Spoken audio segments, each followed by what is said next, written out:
Yeah, we here. Y'all made it back. Yeah, we here, man. I know you thought we was somewhere else, but we here. And we was there too. For the record, shout out to everybody tapping in with us. Yo, it's the last day of June. It's the last day of the second quarter. Hopefully, your second quarter's closed in an appropriate way. It was a pretty good quarter for us here. Not recession territory. Nah, we out of it. We officially out of it. By definition, at least. By definition, we out, man. So yeah, it's a lot to talk about. We got a special guest, the good brother 19 Keys. Yeah, will be in the building in person. He's pulling up on us. So salute the Keys. He's gonna join us the second half of the show.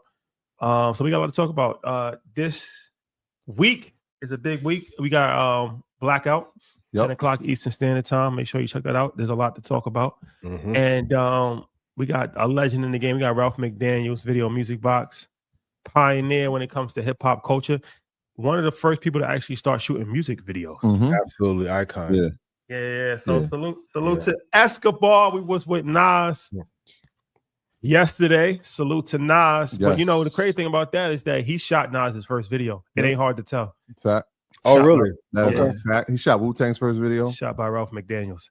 So he got a lot to talk about. Shout out to Ralph McDaniels. And speaking of like that post that we put up today, he actually introduced Nas to the investment group for the casino. Shout out to Nas on that. Yeah. Did he really? Ralph McDaniels. Yeah, man. Story's crazy.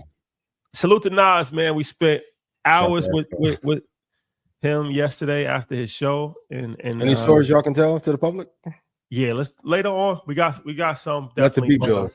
Legendary investor, legendary MC, top of the line musician, and solid most of all, just class act dude, man. Shout out to him, shout out to Jeff, shout out to G Code, shout out to the whole team over there. John, Master Pip team, Peter, shout out to all y'all, man. Appreciate y'all.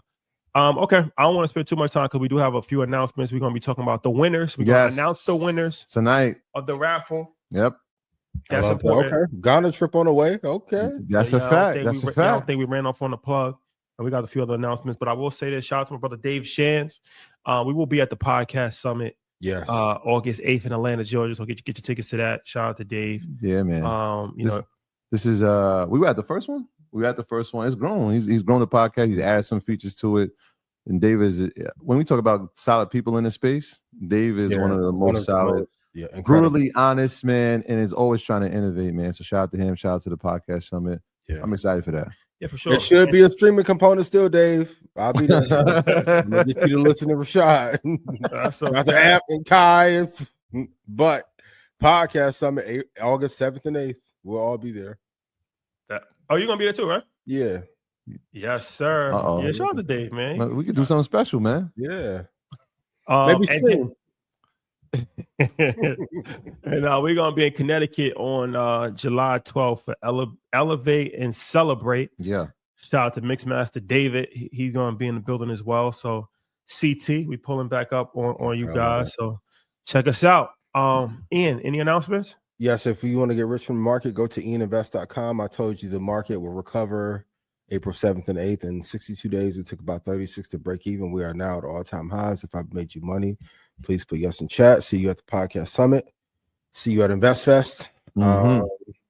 And put it in chat. What topics do you want me to cover in my presentation? I went through 614 pages of notes this weekend. I'm excited. I'm figuring out some other little elements on stage. So after Magic Johnson, I will be giving a magical performance on stage. See you there Sunday in Blackout Live. And I'm going to pop up as a celebrity judge, even if they don't let me. Hey, B. Friday, Saturday, Sunday play. Right. Troy. Yeah. Before we go any further, special happy birthday to my brother. His birthday is tomorrow. Happy birthday, Greg. Happy birthday. Love you, my brother. Just been an incredible dude, incredible role model for me. And shout out to everybody in EYLU that pulled up on Saturday. We had a little event. It was dope, man. Listening to the people, talking to the people, hearing about how they invest in, hearing about how they creating business, hearing how they making money, and they doing it together. And shout out to Charlemagne the God. His birthday. Happy birthday, Charlemagne. Yeah, happy birthday, man. Happy birthday, Charlemagne. Happy birthday to my guy Ty.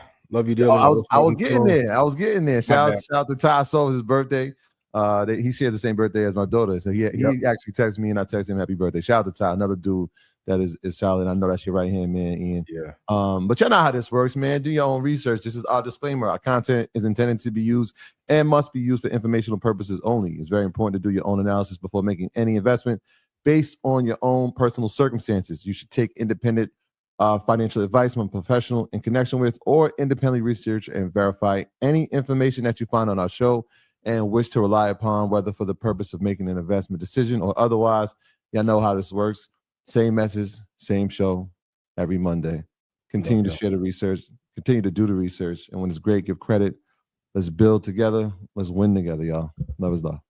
And there's more profitability and peace than there is war, because you never know who you're going against. Stop there, but who?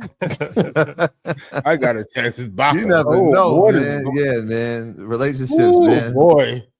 Be careful who you speak about. For sure. That's a fact. All right, let's talk about this.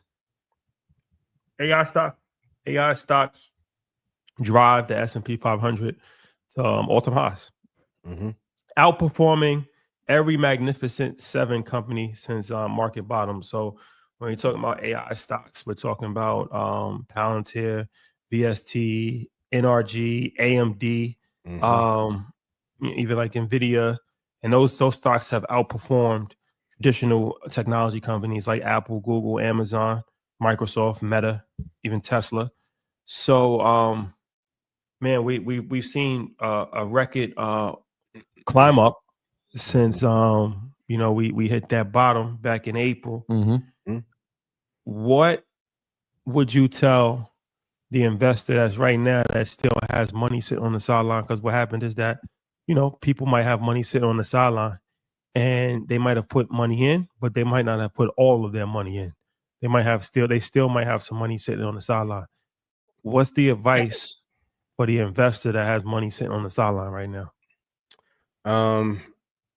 Invest in the sector that is causing all the gains. Two things I did predict that in 62 days the market would recover. We're there and at all-time highs. But if we're going to be honest, I was thinking about this yesterday. I didn't want to interrupt y'all because y'all was having brunch with us. But what does a company like Salesforce do? Where the premise of the company is to make businesses more efficient. And I love Mark Benioff dearly, like the company dearly. But if Google, which they have been doing an incredible job at focusing on their suite of services and their AI stack, what does a company like IBM do, who has, I think they let off 8,000 people because of AI? Salesforce do. All the companies that will middle of the road and non-exceptional. So my first piece of advice would be invest into the sector that matters the most, which is AI. Second, stop investing in non-exceptional companies. Apple, I still have a grievance. You opened up at $248.93 this year. You're at $200.05 as of right now. Why? Because they chose to sit on the capital opposed to deploying it to the sector that matters. So AMD has risen, Nvidia has risen, Vistra, like even the energy component.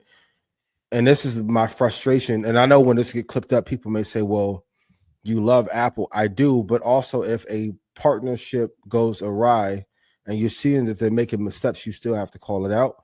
They could have invested in the energy component that was adjacent to AI and still had incredible exposure. So if you have money sitting on the side, I would definitely start with Nvidia. Due to political beliefs, I don't love Palantir, but I've always said that stock is going to run. And I would stay away from the companies that are not innovating and have money deployed in this space. Meta and OpenAI are still fighting and having a great battle over talent.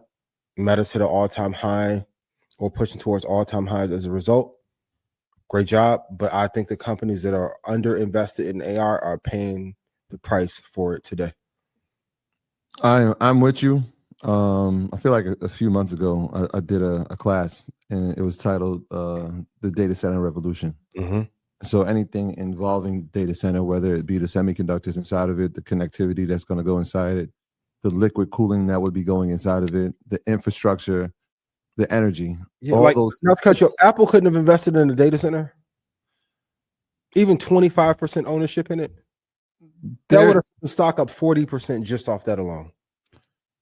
And those stocks, those stocks, when we were saying block out the noise, I know it's tough when your portfolio is down and the market is down and you're seeing red days. It's tough to block out the noise and just channel in and focus. But that's exactly what you should do, right? When we saw what happened April 7th, it was the same thing. Let's just block this out. We're staying where we are. The data center revolution will be monetized. And if you look at the companies, TSM, all-time high, Nvidia, all-time high, AMD has gone up by 50%, Micron hit its all-time high, right? All those companies we talked about, Vertiv, Vistra, Celestica, which is a company that nobody was talking about. If you look at their charts, these all have peaked for the 1 year, if not for all-time highs. And it speaks to where we're going with this, because we're still in the early innings of it, right? Like some of these data centers haven't come to line yet, right? The data centers that TSM are putting together, they haven't come to line yet, but they will be in the next few years. When we talk about energy consumption, that is at the forefront of all the conversation. How are we going to power this? How much more power do we need? That conversation isn't going anywhere. We still need more power. We won't be able to use AI at its full capacity if we don't. Who's going to lead that? We talked about Nvidia. We talked about Blackwell, right? Blackwell had a supply issue. That supply issue is no longer there. Blackwell Ultra, we already told you what's coming from that. We told you who was going to be helping them get this into the hands of consumers when we went to GTC and CoreWeave was the focus of the conversation. We saw that. We saw what was going to be the liquid cooling. Vertiv. We showed you that. We told you that. So if you're looking where to invest, I'm still looking in those places. Absolutely. They're the ones that are keeping the market going. And I would throw Netflix in there as well. That was another company we spoke about. And I don't see them slowing down, and they haven't. So I would stay there. I would be mindful, though, of the seasonality of investing, right? So now we're going into the summer months. Third quarter is about to start tomorrow. July is usually the best month in the third quarter for a reason. That's because if we've seen over the past 5 years, especially since we've been doing the show, if you look at how August has performed, if you look at rough one. A good time to buy, but it's a rough one if you about to top. If you look how September performs, you'll see signs of what you just said, Ian. Yes, we've hit some all-time highs. There will be some pullbacks. They're going to happen. We shouldn't run from them. We should be positioned. If you went up 100%, are you taking profit? Right? If you went up 400%, how much profit you taking to now put on the side to say, hey, I know there's going to be some pullbacks here. There might be some more opportunities for me to, especially in the options space, to now elongate some of these calls because some longer leaps and companies I believe in. So I would just look at what my strategy is, knowing that, yes, we've hit highs. Yes, there's going to be pullbacks, and there might be some deeper ones. These companies aren't going anywhere. I still believe in them. I'm going to keep investing in them. Let's just reassess it. Yeah, here's why it's important. The battle for energy generation is heating up between us and China. We're losing. Rashad, you was just there. But China is at 10,000 terawatt hours for the country. United States is at 4,000. So whoever has the most power for the country to then power the GPUs that they're going to get from Nvidia is going to win this war. I think it's the most important war of this decade. So for those of you who are looking for a key factor or catalyst reason, we can't lose this race to China, or we're going to end up losing the investment war there as well. So, yeah, and if you live in rural areas, if you live in Middle America, you're probably seeing these big, huge football field like size factories that are being built for not people, but for actually machines. Yep. And so those machines need to be racked. They need to have connectivity. They need to have power. All those things. I would dissect the data center and look at the companies that are inside of those spaces, because that is the way of the future. Like I was on the highway and I was riding past. I'm like, what is it like the Russell 2000? When will that recover? Like, what value does a company like Carvana have in comparison to DeepSeek? Yeah, you said Salesforce. So I'm not sure. Did you see Benioff said that 50% of the workforce is now done by AI? Good. He's right out that Elon playbook. Good. Well, that's what you had. So like when you were saying it, that would be the answer to the question. You increase revenue. How do you do that? You cut workforce. How do you do that while being a favorite? Because at some point, I think they're going to need to cut up to 80% of the workforce. And then the management of the robotics or artificial intelligence has to be at the forefront. But how do you do that and not be demonized as a villain?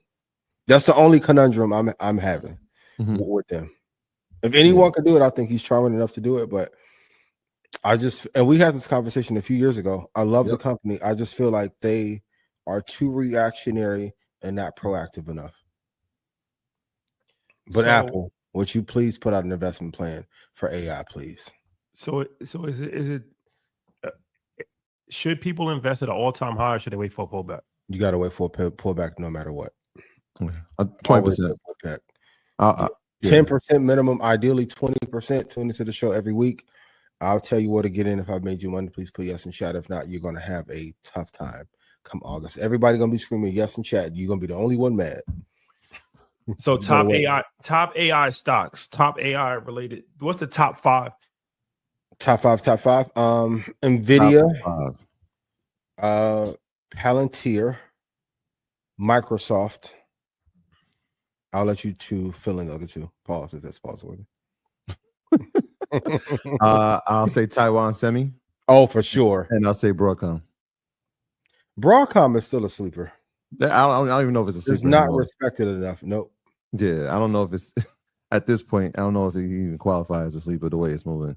Another company that's hit its all-time high. Yep. Is that 5? Yep. Okay. You got another one? So I mean, bonus. AMD. AMD. Yeah. I mean, dark horse. They said, you know what they told me? They said, thank you for fighting for AMD, Troy. After Ian kept telling us it's over, he said, you just kept fighting. I was it's not better than Nvidia. I said it's not better. It's not better than Nvidia, but it is fighting. It is fighting a good fight. There's nothing wrong. There's nothing wrong with being number 2. You said what? You can make a lot of money being number 2. Y'all killed me for saying that. Well, what are you talking about? When I said it's okay with right? When I said it's okay with being number 2, y'all were defensive about it. I'm like, nah, in this space, it's okay to be number 2. You're like, if you're not number 1. That was your stance, that was Ian's stance. I don't think that we killed you for it. I don't think we killed you for it. No, I wouldn't say kill. Not killed. Obviously, I not killed. Not killed me, but y'all had some debative points about that stance. Not killed me. Obviously, I didn't kill me. Yeah. So you swung to the side of it's okay to be number 2. But it's always okay to be number 2. Would you rather be number 1? Of course. But number 2, you're gonna make money if you're the second best basketball player in the world. You're gonna make money, right? You're gonna make money. You're not gonna be LeBron James. I'll let you two go back and forth. I'm aiming for 1. Well, we did the top 5. I love all 5. If given the opportunity, you want to invest with the number 1, of course. Yeah, I'm not mad at that. That's always been my stance. But I would even say, especially if I'm looking at single equities, we always say if I'm looking inside the ETF, let's take the top 3. Like you've said that over and over numerous times. Look at the top 3 companies. Why? That's because that's where the money's moving. So I would even look top 3 if I had to. I'm not mad at them. Yeah, I'm not mad at it. And for the record, AMD has been in my portfolio since 18, probably. They just have underperformed. They still haven't gotten to their all-time high, but they are fighting a good fight. It looks promising. Post-Saudi, though. Post-Saudi has changed things. Power of relationship. I know this always gets brought up. They made the right move at the right time and took the slot that Apple should have had. Apple didn't make it. AMD did. It has went well for the equity ever since. Yeah. So we got. I'll just add some sleepers. Obviously, we spoke about it. Micron's still in that space. It's going to be interesting when we talk about made in America, right? Like if that's the administration's stance in terms of manufacturing, in terms of artificial intelligence.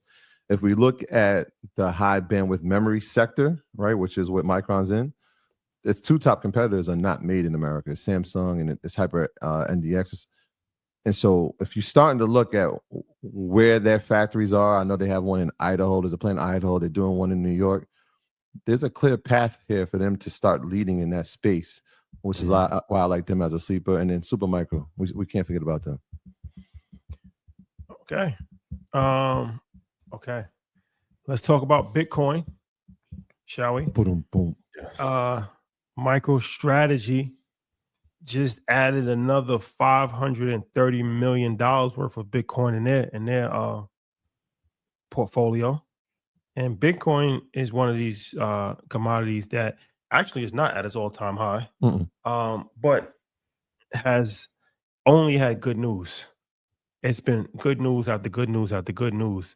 So a lot of people are saying like, okay, well, if it's having so much good news, why is it not at 150,000? A lot of industry leaders, and shout out to everybody that came to the EY University event. I was talking to Austin, and he was saying like, a lot of the projections are 150 by the end of the year, 180 by the end of the year. So, okay, Bitcoin is getting adopted at record-breaking levels. Banks are buying it. MicroStrategy is buying it. How come its price has not reflected the amount of institutional buy-in that it's received over the last couple of months? Honestly, I think it has reflected it. If we go back from April, it was at 74,629 and it got to 112,345. Like, I know people want everything. We're in the like memification of return cap tables where everyone wants 5,000 to 7,000% return. Going from 74,000 to 112,000, if you did that 3 years ago, you would be the second coming of Warren Buffett. So then it pulled back last week to 99, went up to 108. I think the return expectations that most people are having are too high. I think probably by September or October should get to 135.15, and then hopefully by January we'll be at 154.655. So I think it's on a good pace, a great pace and great return schedule. And anything that goes up too quickly, if it shoots up 300% over a 90-day or 120-day period, usually corrects half of what the gain was. So I would rather a slow and steady race of incrementally improving opposed to these big doom and gloom cycles where we shoot up to the moon and then it retraces back down. So I think it's actually on great pace for what it should be doing. Yeah, it's interesting. It's kind of tough. We always talk about stocks and catalyst events, and it feels like crypto, the space has had a bunch of catalyst events, and so it's tough to just move on that momentum. Obviously, the Genius Act, which is waiting to go to the House to see where we're going to stand with that. That would be a huge one if the House passes it. Now we have legislation inside the crypto space. The Circle IPO I thought was huge in terms of stablecoin. You saw JP Morgan trademark the JP stablecoin, and so that's important. Visa, obviously, in that space. Robinhood, Vlad been on this media run. Vlad, I mean, shout out to Vlad. Crazy. I'm glad you brought up Austin because we were having a conversation about what would kind of be the next catalyst point, and he was like, circle your calendar for July 22nd. The working group on digital asset markets, the final report has to be submitted to the president, and so let's see what happens around that. Does he sign anything into law, or does he sign anything in, or what is the momentum that changes from that date on? Because we've seen momentum move, we've seen catalyst events move it, and there's been like kind of trading sideways, which is fine. Like you said, that increase since the inauguration has been incredible. Let's see where we go after we start to see legislation actually getting passed and put in the law. Yeah. Like Circle Group went from 298 and it's now at 180. I think the Circle Group is promising, but it's a prime example. It went from a low of 64 at IPO, went to 298, and now it's retraced over half of those gains away. Lockup periods for the investors pre-IPO matters a hell of a lot. I'm glad, and this is what we spoke about last week when we asked, is it CoreWeave or is it Circle? Yes, it's both long-term, but do we go against our discipline and say, all right, we've watched these things go, or we're not investing in IPOs until 6 months because that lockup period expires. Matters. And what you're going to see is a lot of liquidation. Oh, we're going to liquidate this position. Yeah. Public service announcement. I was invested in Bitcoin when Mt. Gox was a thing. So I know some of you trying to remix Chris Johnson and Michael Saylor strategy and then come at me to build your brand. I was in 2017. Matt Slitt, employee number 200 at Facebook, the Facebook at the time, told me to invest in Bitcoin. I'm not a Bitcoin maxi, but I want to let the record reflect. And then I lost my Bitcoin in the Mt. Gox scandal. But you can save all your think pieces on what I think about the asset because I've been invested for a long time. If I made you money, please put yes in chat. And speaking of Bitcoin Maskies, because No, you can have XRP. We are new. No, what do you mean? I thought you was gonna go at the Bitcoin maxis real quick. No. What okay. at the beginning of the year, my two predictions, my two favorite investments was Bitcoin and MicroStrategy. You just said that. MicroStrategy's up $100 in 6 months quietly. And Bitcoin is on a steady pace. So speaking of Bitcoin maxis, when it comes to King Cobra of Bitcoin maxis, his name is Jack Dorsey. Pioneered a lot in the space. Original Michael Saylor. Changed the name of his company from Square to Block, as in blockchain. So we will be interviewing Jack Dorsey at Investfest. Myself, Troy, and Ian, Market Mondays live, first time ever. Hey. And he hasn't, he's going to address the crowd, but it's more than just him addressing the crowd at Investfest. Shout out to the good folks at Block. They're really involved in it. That being said, told you every week we're going to announce something. Hello. This week, the good folks at Block are sponsoring. Okay, drum roll, please. Block has decided to help empower the next generation of entrepreneurs and people that want to get their finances together. 50% off of every type of ticket, 100, the first 100. Wow. So they're sponsoring 100 tickets, 50% off, and they're sponsoring 10 vendor booths, 50% off. So they're sponsoring general admission, VIP, whatever, just the 100, the first 100 lifetime people. as well? Yeah. Oh, wow. Yeah, what? The first 100 people and the first 10 people that sign up for vendor booth. So the code is BLOCK, BLOCK. If you go to investfest.com, enter BLOCK at checkout, the first 100 ticket buyers get 50% off, and the first 10 vendor booth people get 50% off. Okay. So first come, first serve. If it lasts 10 minutes, it lasts 10 minutes. If it lasts a day, whatever. But it's 100. It's not like 48 hours. It's not a week. It's 100 set. It's 100 set tickets. And like I said, that could be any ticket, but it's just 100 tickets. That's incredible. And there's 10 vendor booths, 50% off. First come, first serve, code BLOCK. Shout out to the good folks at Block. Appreciate the initiative. Love you guys and too. Yeah, you should take advantage of it. Why not? Yeah, man, that is a ridiculous opportunity right there. For real. Yes, sir. And if the return to Bitcoin on average is 72% in aggregate from the drop of, this is a good quiz, what return is that since April?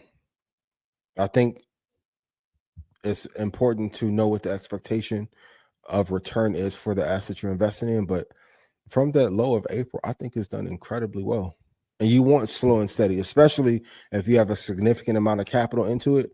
You don't want a sharp 20% drop or 30% drop over a week. And I think with all the institutions being invested, we aren't going to have those deep drops that we used to have prior to them taking over. When the banks took over, like I predicted they would. Yeah, for sure. Oh, and shout out to everybody that entered the pitch competition. Jaylen Brown, 2 Chainz, and Paul Judge. We're reviewing applications, and we'll see. You know what's funny about this pitch competition? So 1,800 people opened up the thing to actually get into the portal, and like 250 people actually completed it. So what that tells me, because Paul it is like you got to have things, but what I thought about that? They say 80% of people that buy courses never finish the course. Never finish them. 70% of people that start a book never make it past chapter 4. And then there's a whole bunch of stats. Like you most podcasters never make it past 3 episodes. Yeah, there's a whole bunch of things, right? And so when we heard that number on the back end, I'm just like, oh wow, this is Is it a psychological thing of not being able to see things through the finish line if they're deemed a little too difficult? But if you can't finish the application, you're not gonna. I mean, I hate to say this, but you're not gonna. The $125,000 not gonna help you anyway. It's true. If you have no stick-to-itiveness. Yeah, if you can't do a 5-10 minute application. Yeah. Right. If you can't spend 5 minutes to potentially get 125,000, it wasn't. But for those of you who did, it should show you sometimes excellence is just being prepared and showing up consistently more so than ever. That's 13% of the people who applied who actually finished. It's the biggest barrier. How consistent, how persistent can you be? Yeah. So I think that ends tonight, right? At midnight. Yeah. So yeah, you got a couple more hours. You got a couple more hours to finish that pitch comp. But I just wanted to say that, Kumar, because I think it is a business lesson of sometimes all you gotta do is actually see things through. Your odds of winning has increased tremendously just by finishing the application. Yes. Right? Like, look at the statistics mathematically from that number to this number. Now, there's no guarantee that you're going to win, but just by finishing the application, you have a 10 times you 10 times drastically improved your chances of being successful. And you're in a much smaller pool. You're in a much smaller pool of people by doing nothing but just finishing that. So sometimes in life, you just got to show up. You just got to see things every through. day. You just got to finish it. Just by doing that, you'll be surprised how far you'll go in life, because the average person is not willing to see things through. The interesting part, I'm living proof of that. When Art first showed me how to invest, I was like the last person that he had faith in, but the only one to execute all the way through. It was 10 other people he tried to teach investing. They didn't stick with it for longer than 3 days. He's like, if you can stick with it for 100 days, like your life would be changed forever. The other 10 still haven't stuck with it. And here I am with y'all. Get your tickets to Investfest. That's a fact. A lot of it is showing up every day and not like, and I'm gonna go over this in the presentation, but like the Mamba mentality of investing and trading. You have to show, like, y'all could have stayed there and probably politics for another day and recorded 30. I'm like, who am I to tell? Okay, record whenever y'all want to. As soon as y'all get that, cool. I get it. Got to cross the border. Now you got to finish. So we could talk about investing strategy, business credit, but sometimes in life it's the small things that go a long way. How you do one thing is how you do everything. So finish what you started in life. If you don't remember anything else, finish what you started. Have to finish your breakfast, please. 1 out of 250 over 1 out of 2,000. I mean, those odds seem like no brainers to me. And also, if you are in the pitch competition, finish your pitch deck early and practice like crazy. There's a reason why I practiced for so long. I know last year the queen won because her energy is one of a kind, super spiritual person. But practice your presentation because Paul is looking at a different lens than some people are looking at. Please have your data down, return on investment, acquisition cost, and what kind of return you're going to give. So be prepared. So Nvidia insiders dump more than $1 billion. $1 billion in company shares, including the CEO Jensen. He dumped some shares as well. Got to buy some more alligator jackets. Ain't cheap. I don't know if y'all know. That's a fact. So should this be reason to be concerned? No, I think one thing. I mean, Nvidia is at a all-time high. If I made you money, please put yes in chat. Thank you for everyone who's invested long term. I'm proud of you.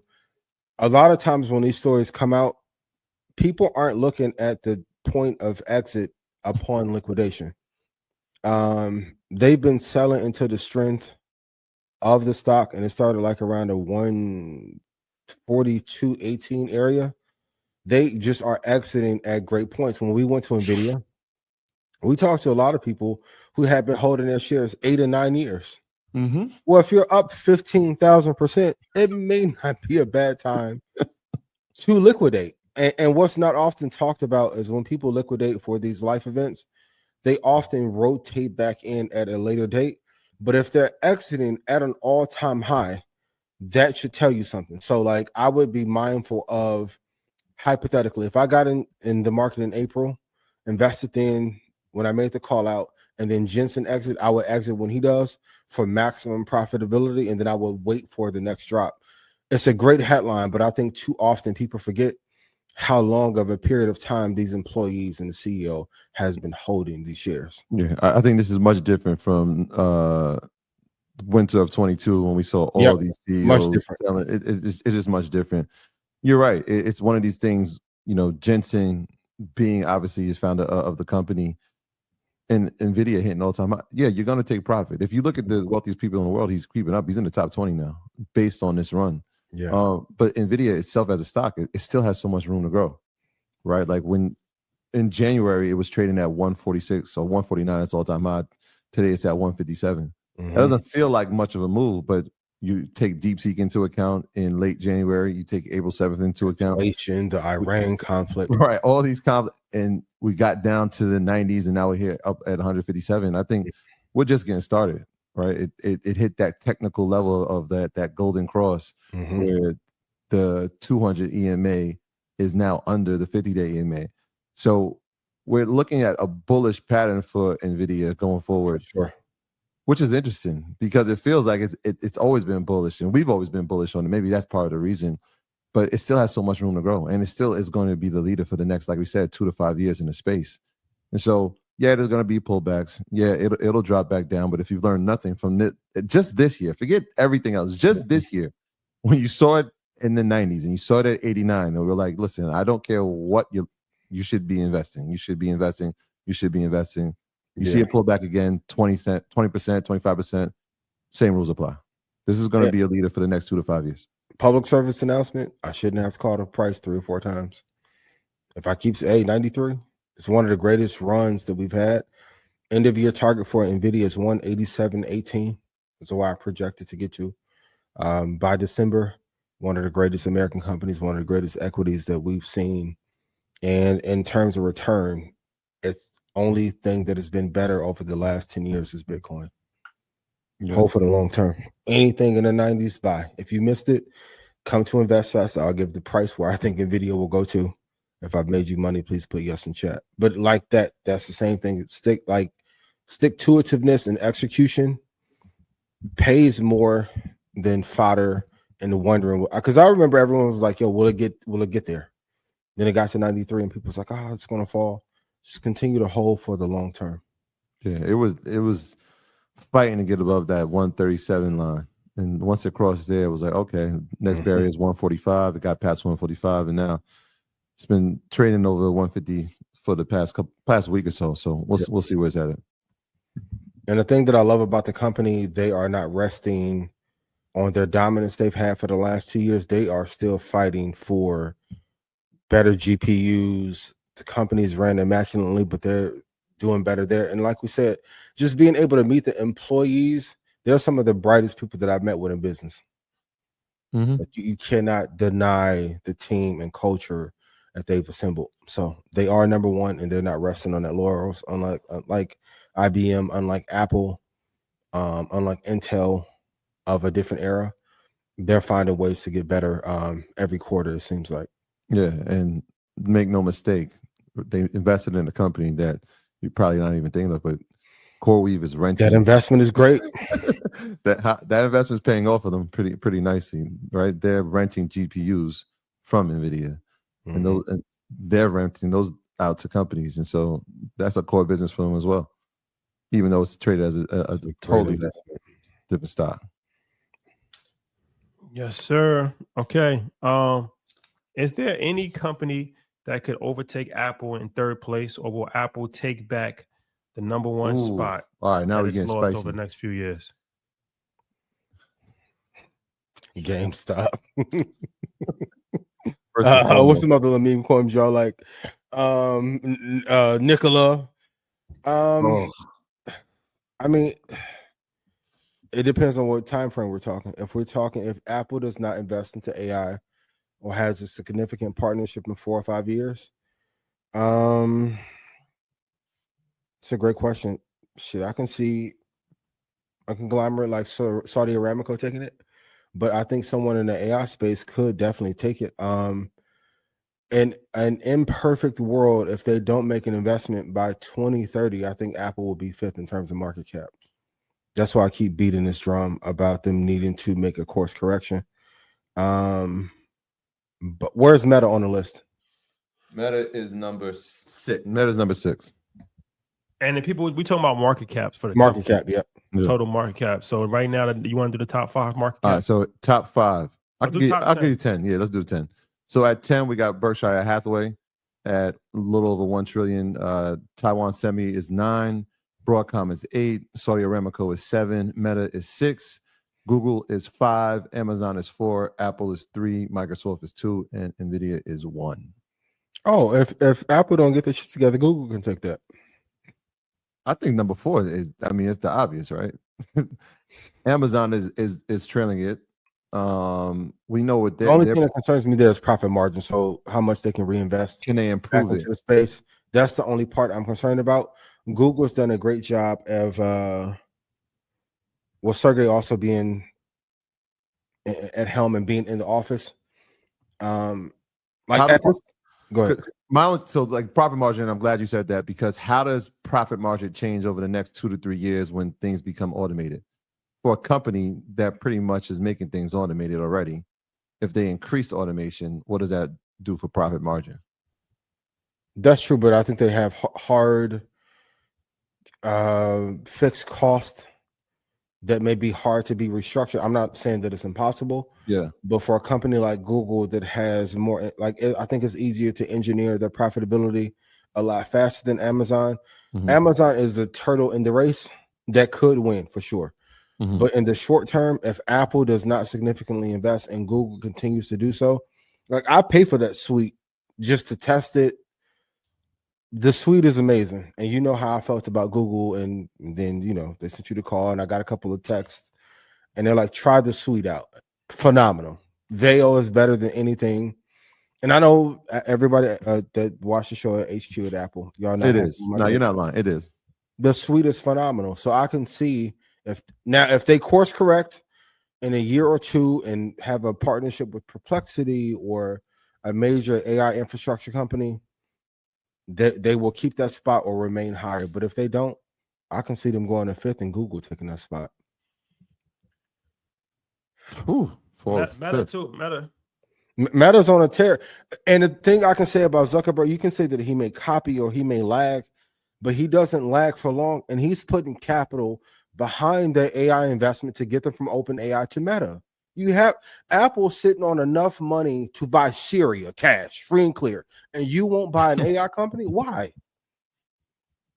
And for everyone who may say this, stop saying that. I'm talking to people that work in HQ.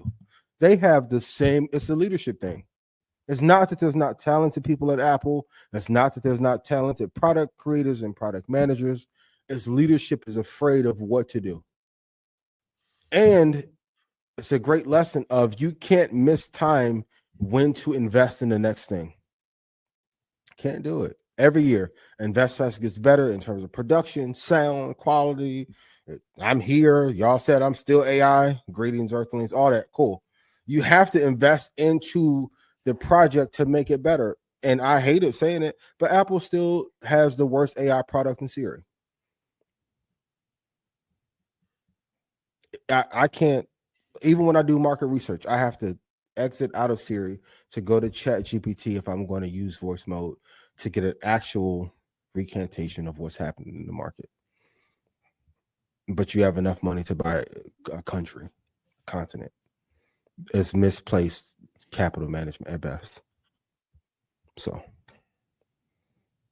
you got to maybe potentially be falling to 5. Worst case scenario. Worst case. They're sitting right under 3 trillion. You got 3 companies at 3 trillion. It's amazing. That is pretty amazing. And Nvidia is not far from 4. You think Apple couldn't have invested in CoreWeave? Yes. But what would be the product? Or a blockchain wallet? They could have just integrated something in the Apple Wallet just for show. Yeah. I mean, listen, we gotta watch this. The CoreWeave situation is interesting because even like Sam, we don't have OpenAI, and obviously, and they said if they IPO, that could change things. And I think we all agree with that. But even him now, you know, recently he's talking about he's looking to go away from Nvidia's GPUs. Smart move. Same as Apple went away from Intel. Yeah. Same playbook. I think the greatest business lesson in this is we can talk about it on Blackout as well, but you can either focus on beating your competition or doing what is best for your customer. Amazon traditionally has focused on what is best for the customers that are in the Amazon ecosystem. Even if that means they are running negative in terms of profitability for 10 to 20 years, to give you quicker delivery, and then the customers will love you so much they'll scale the business through the amplification of their happiness.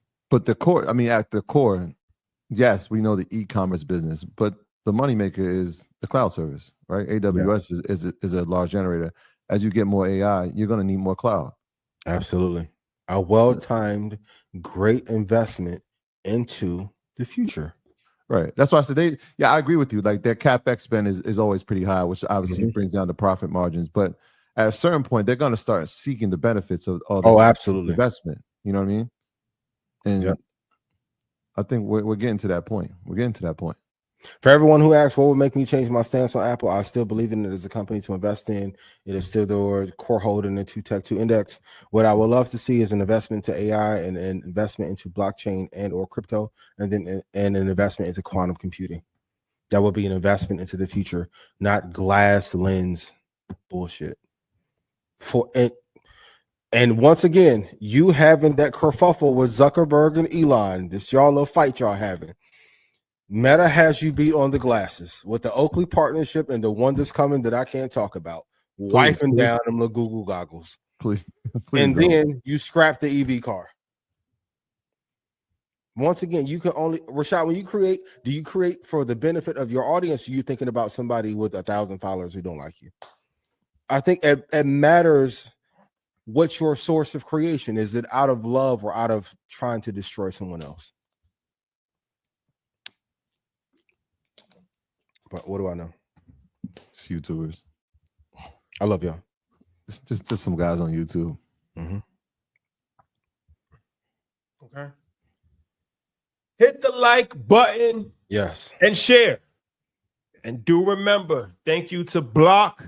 They are sponsoring 50% off 100 Investfest tickets and 10 vendables. First come, first serve. General admission, VIP, platinum, whatever. Just the first 100 tickets that go, enter code BLOCK at checkout, and the first 10 vendor booths that go, enter code BLOCK at checkout. First come, first serve. Okay. So we have a question from audience participation. They said, what do you do? What do you use to differentiate the difference between a dead chart versus an amazing opportunity? I wish I was scooping up Robinhood during that base. I won't miss it next bear market. It's a great question. I think the difference between it's not so much the chart is dead, it's if the company is dead or not. So if you take a company like Zoom, whom I love to use the product, but it's not a great investment, or Zillow, if you compare that with Robinhood, which Robinhood I think was attacked because it decentralized investment opportunity into the market, and from the beginning they had a great fan base, great business, great CEO. Not just saying that because he's a friend of the show, but I think they had a great business, and over time it will only be so long that you can hold a great executive and a great company down. If you compare that with a Hertz, the profit margin is terrible, executive management is not that great, they don't really have a lead, they don't have a product that people love, and there's no opportunity for gross margin or profit margin increases there. I think the difference is just knowing a great company from a bad one. My rule of thumb has always been, if you have to ask, is a company good? It's not. Greatness you can't avoid. But when there are opportunities when a company is flat, like how Robinhood was at that $11 to $15 range.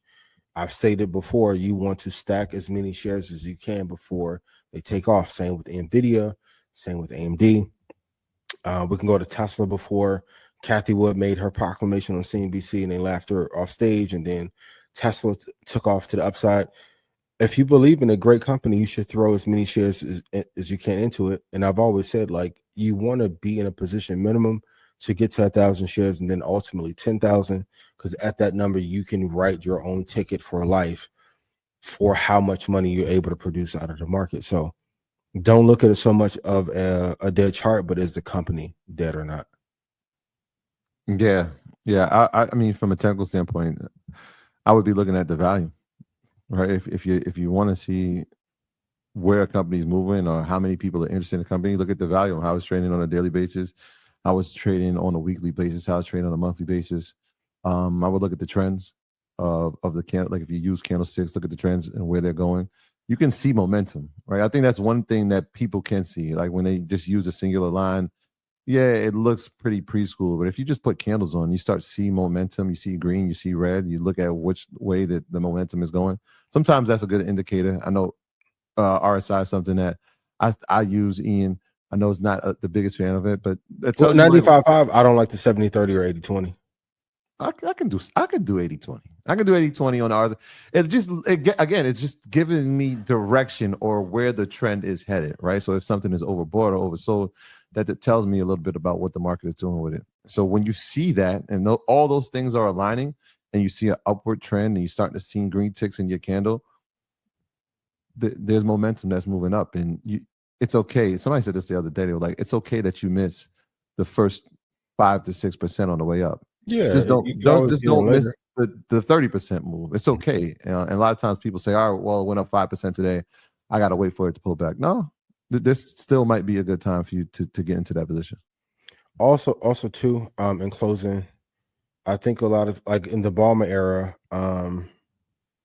the candles may not have been representative of the value of the company because of who the leadership was. Then when Satya came in and took off to the upside, but Microsoft still was Microsoft. Even while Apple was putting out the I'm a Mac versus PC campaign, continually invested through. I think we are at an inflection point where Apple, I think we've hit the top or the maximization as Cook as CEO. I think he should move to chairman.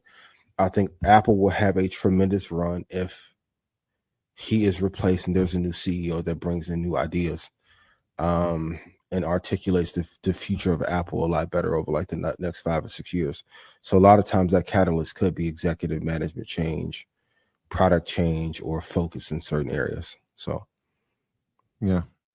I don't care if Microsoft stayed flat for 40 years. I would have continually invested in the base on the profit margin, gross margin, market share dominance that they had.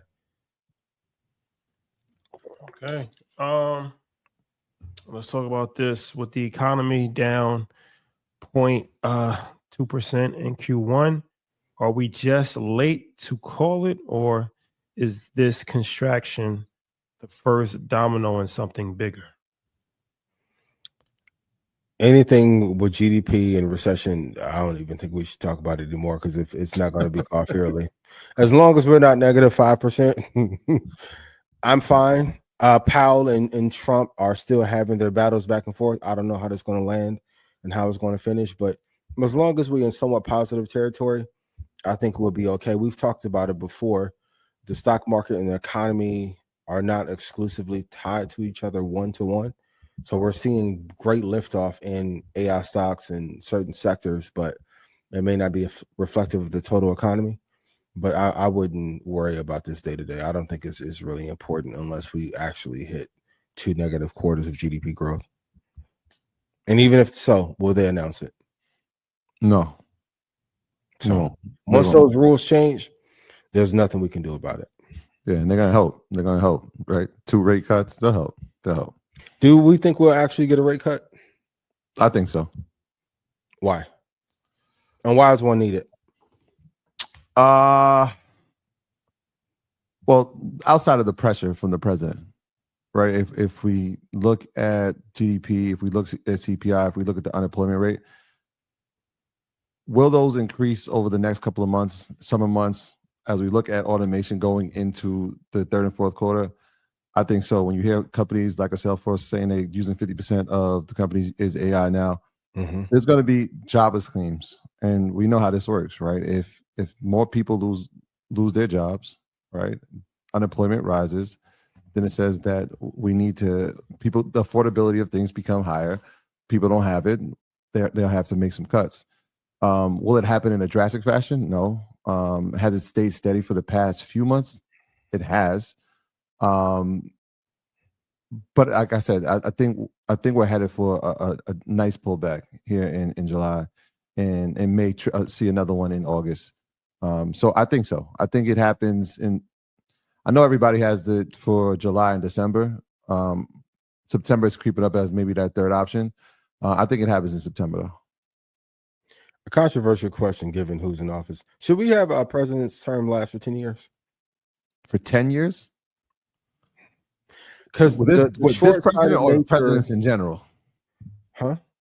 Presidents after this one?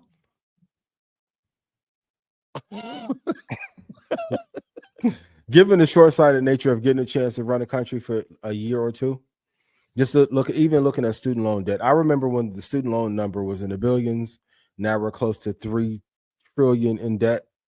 Another controversial take. I think at some point colleges should go to only having 8 specialties per school. You get to pick your 8, but I don't think we should be able to have a history of fine rap trap music as a bachelor degree while you getting financed for $120,000 worth of debt.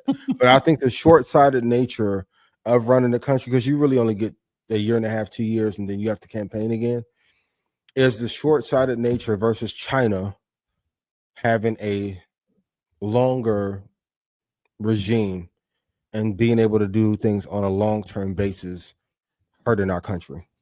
Because no one wants to say it, but we're almost at the point of no return where this debt bubble cannot be fixed.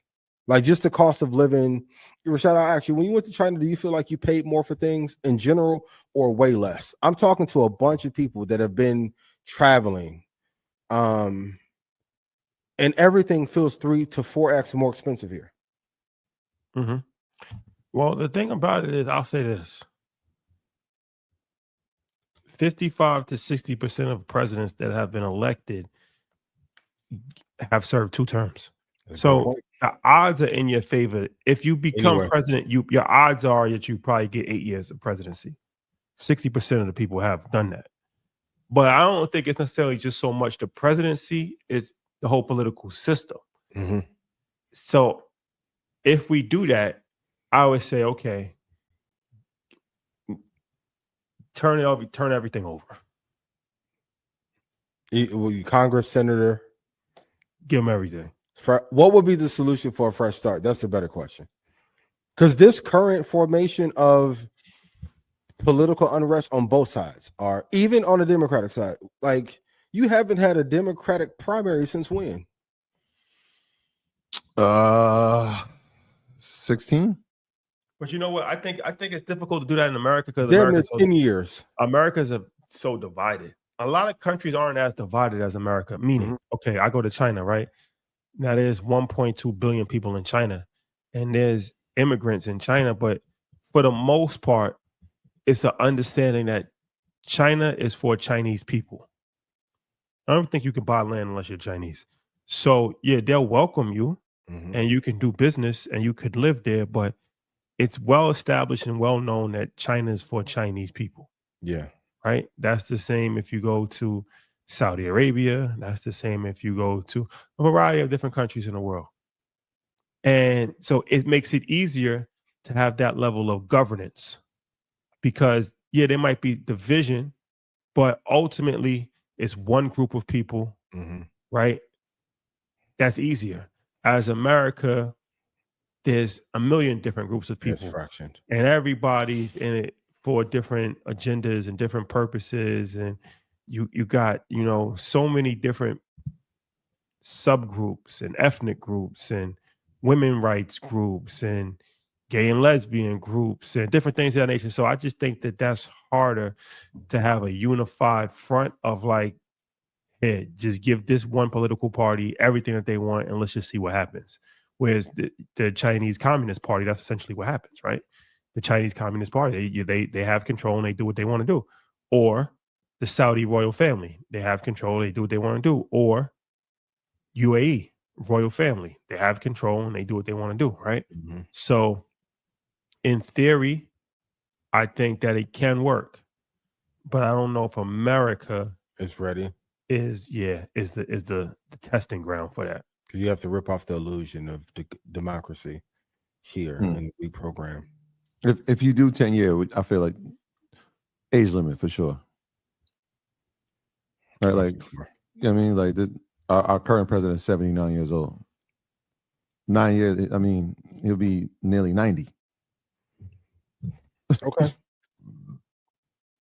How old was Biden when he got in office? Because 76, 75. Yeah. And I'm staying out of politics, so I'll call it a spade across. He might have been 77. Yeah, 77 because he turned 81 last year. Damn. Do you think the Democrats not having a primary hurt them? Hurt them this year? No, they had a primary in 2000, right? Because Biden won. 2020. Hillary lost in 16 and Biden won in 2020. Yeah. And it was snatched from Rashad. I'm done. I saw the look. Gotcha. I don't want to offend my political connects. I'm done. I promise you. Yes, sir. All right, let's do this. Let's take a break. Let's announce the winner. Yeah, let's do this, of the sweepstakes. Oh man, the time has come. Yes. 5 people, your lives are about to change. You want to start with the VIP upgrade? All right. So these people obviously have bought a ticket. Everybody that bought a ticket, you were entered to the raffle, and appreciate y'all for buying y'all tickets early. And these 3 lucky winners have had their ticket upgraded to VIP. Willie Hampton, congratulations, Willie Hampton. We have your email. We'll be in contact with you and give you all the information that you need. Stanley Bose, congratulations. Likewise, we have your email. Everybody here, we have your emails, and we're going to be in contact with you over the next couple of days. And Herbert Bailey, Stanley Bose, and Willie Hampton. All 3 of you have had your ticket upgraded to a VIP ticket. So congratulations. Friday night is a special night. Friday night is a special night, and so that's going to be pretty dope. And we got some other stuff we're going to add to VIP this year. Yeah. All right, so we got 2 people that are getting upgraded to a platinum ticket. Now, platinum is the next level. You're going to see a lot of us. You're going to see a lot of the people who are going to be speaking. It is a great ticket to have, and we got some special things planned for our platinum people. And our 2 winners are Michael Rogers and Frankie Ward Jr. So congratulations to you, Michael Rogers and Frankie Ward Jr. We'll be seeing you. And you'll be seeing a lot of us as well. So make sure that you have everything ready, right? You got your pitch ready, right? You never know what could happen. All right. And our grand prize money. You want to tell them what the grand prize is again? The grand prize is trip for 2 to Ghana. Flight, hotel included, 6 nights. You'll be going to the slave dungeon. You'll be going to cultural events. You'll be going to the naming ceremony. You'll be going to the Ashanti Kingdom. Dinners, airport transportation, the whole package. Trip to Ghana. Trip to Ghana. Here it is. Drum roll. I got a drum roll. That was a Uzi. Sabrina Manigault, you are our grand prize winner. Sabrina, congratulations. We are excited for you. Accra is an amazing place. Ghana is an amazing place. Africa is an amazing place, and you will be going a trip for 2 to Africa. Wow. Sabrina Manigault, we will be in contact with you prior to, I would say right after the show, but before the end of the week, we'll be in contact with you. Get everything ready, and we'll tell you everything that you need for this amazing opportunity. So congratulations again, Sabrina. That's fine. I was wondering if a woman was going to get named because everybody else is a man, right? Yeah. It was 4 guys, and this was randomly chosen. Patriarchy. Yeah. Randomly chosen, but okay, congratulations to the winners, man. Congrats to the winner. And everybody will be entered into MG's Academy. We was waiting for it to be over, but we're gonna upload all the emails. But yeah, check your emails for everybody for that Academy situation, and then those winners, you'll be getting your instructions upon email. But congratulations. That is amazing. Yo, a trip Y'all to got to see Cali? our restaurant recommendations too. Oh yeah, we got the spots. You know, we got that. That's Yeah, easy. we got that down pat. That's easy. Oh wait, all right, man. That's good. Okay. That was a dope raffle, man.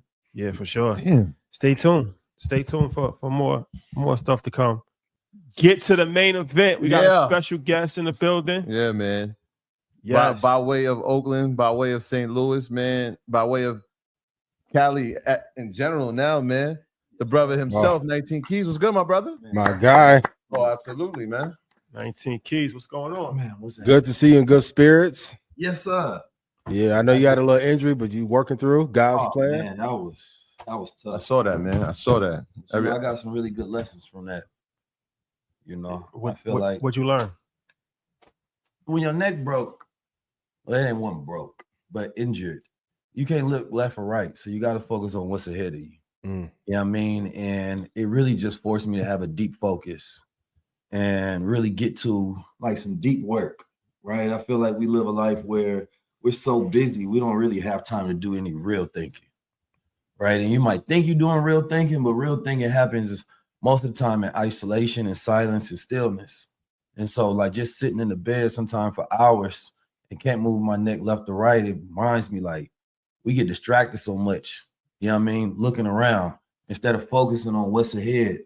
We scroll, you know what I mean? We utilize social media, we in other people's business, and we're not masters of our own business. And I believe that was something that God just set me down. It was like, if you're not going to do it, I'm going to force you to. And so it allowed me to get perspective and some alignment. Yeah, where are you at now in the rehab process? I'm much better. I really just left a wellness spot called Lux Spot in Brooklyn. Get some NAD, get some cryo on my neck, decrease inflammation, you know, so I feel a lot better, but it was some painful physical therapy. It was this chiropractor almost killed me. Well, glad to have you, man. Move over a little bit. Be centered with the mic. Yeah. Well, glad to have you, my brother. I'm glad you could make it. Did y'all get my rider? Yeah, it came through. Yeah. Where is it? It said it only applies if he's here on time. Read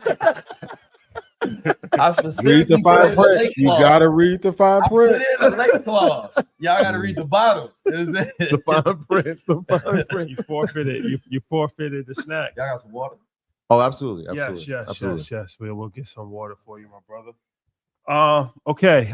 I see you got the Supermind Corporate. We're gonna talk about that. Oh man, we got to. But let's talk about tech and where we're at right now. You know, a lot of people have talked about quantum computing. We're in the age of artificial intelligence right now, for sure. And there's talks of artificial general intelligence. There's talks of emotional intelligence, robotics. Something I know that you've talked about before. Self-driving cars. So what's your thesis on the current state of technology? I think the current state of technology is interesting, right? Because try to imagine the world, right, without no internet, right? Imagine like if the internet just cut off. It's really hard to imagine because it's so deeply integrated into our lives that it's hard for us to imagine a life without the internet now. And in the future, it's going to get to a point where we can't imagine a world without AI. Because it's going to be so deeply embedded into every single thing that we do, right, that we're not going to want to live without it. And AI is going to be a natural driver of GDP because, absolutely, you know, number one, the workforce is down. People don't have able bodies. But of course, it also democratizes access. There was 30 million people that benefited from computer science, people that deeply know it and can take advantage of the technology, right? Now you have another 7 billion people who's going to be able to utilize computer science in the form of AI because they won't need to have to code in order to use it because they can utilize it in any language. So AI is from a financial, from a spiritual, from a psychological, from a global standpoint, is changing everything and what it means to even be human, right? There's something called, and my focus is all about, as a futurist, I'm always trying to prepare us for what's ahead, right?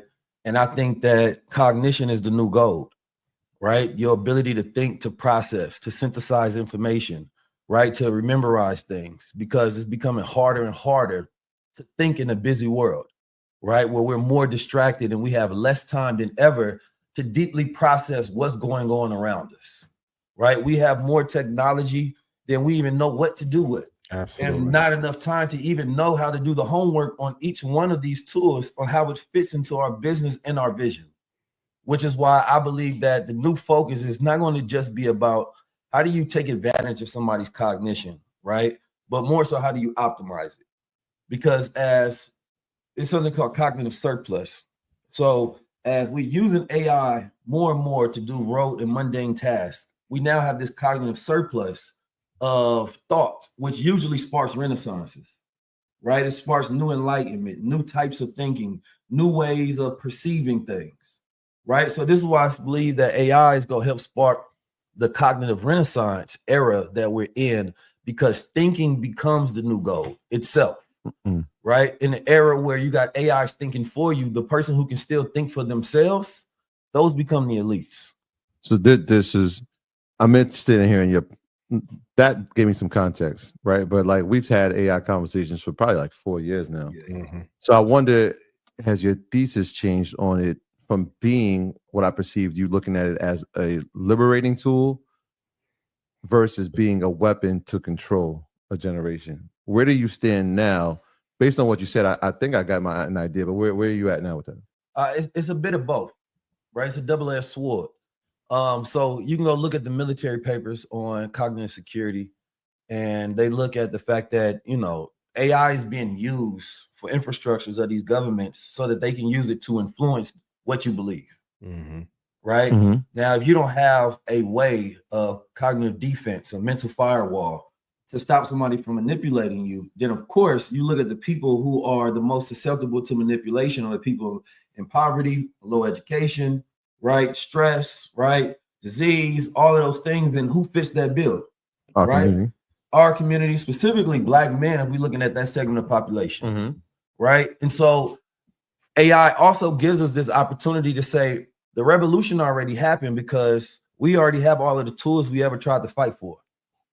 So now it's saying that we can actually start our renaissance now, where we reawaken things and have this surplus of new music, new enlightenment, new thought, new ways to do business, new ways to execute. But if we can't control our minds, then none of it matters, right? And the fight, like America don't have any borders for real, because China, Russia, and any country can influence Americans. America has a hard time of influencing Chinese people and Russians and North Koreans. Right? But they can run psyop campaigns to make you think something different than you believe, and you connect your identity to that.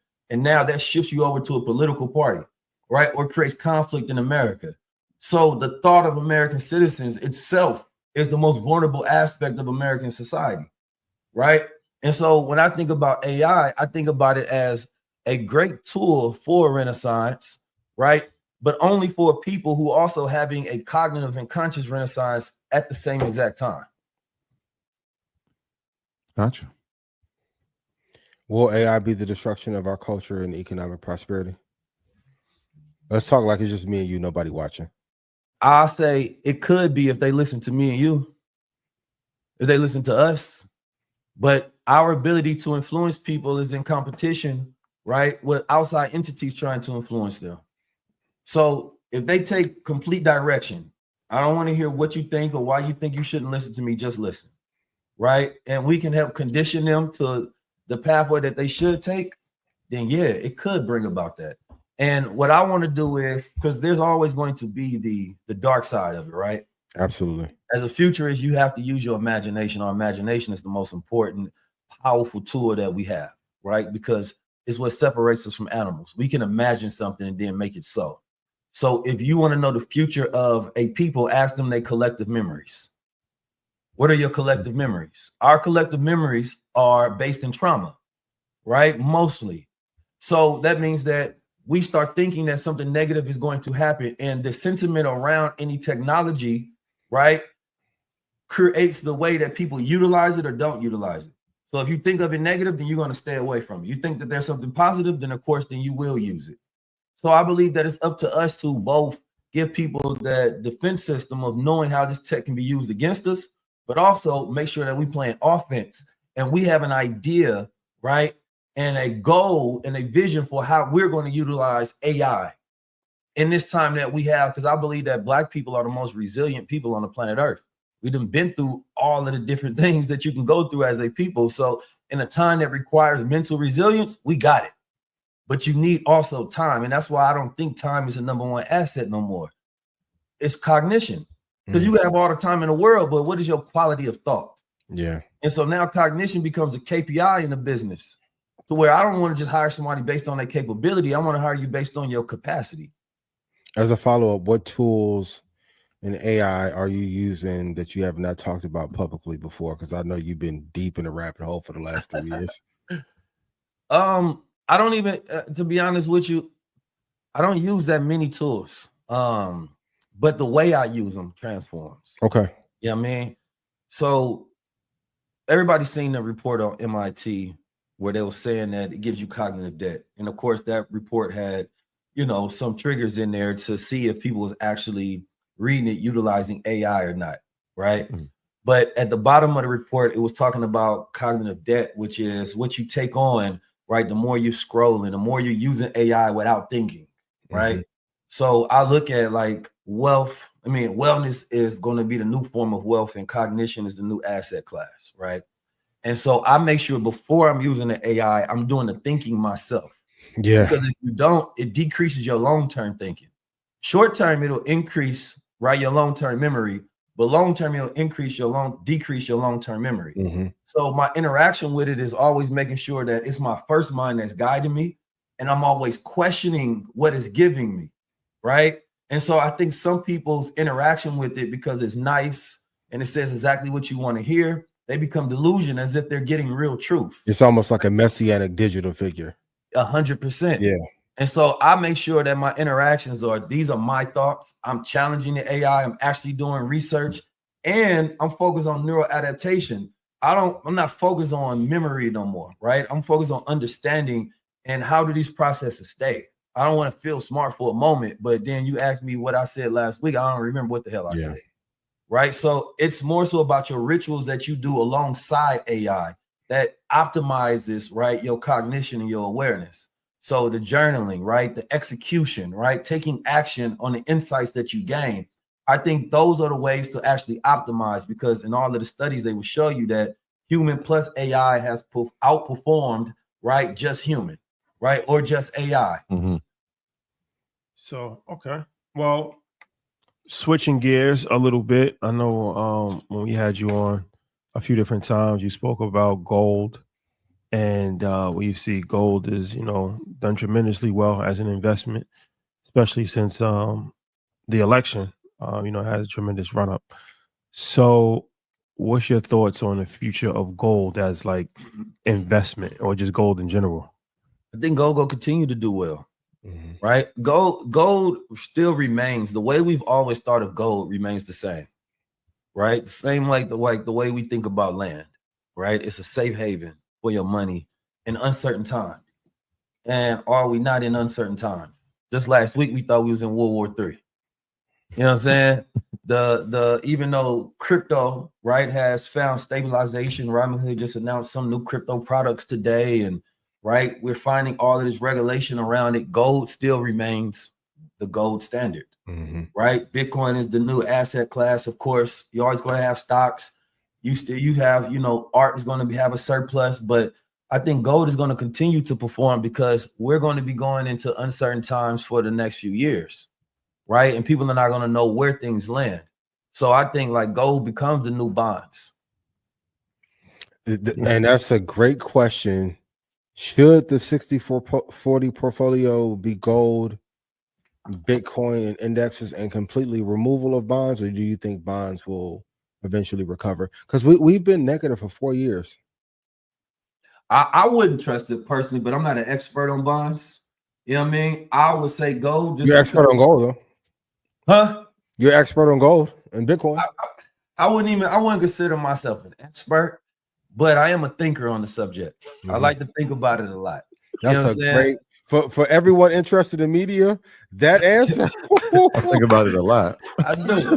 Humility answer. Oh my God. You know what I'm saying? Yeah, I think, I don't know if we ever put out the footage when we was in Toronto. I did a really great breakdown on gold and silver, right, and commodities, and you know what it requires for gold to be backed and become stabilized as a nation's currency.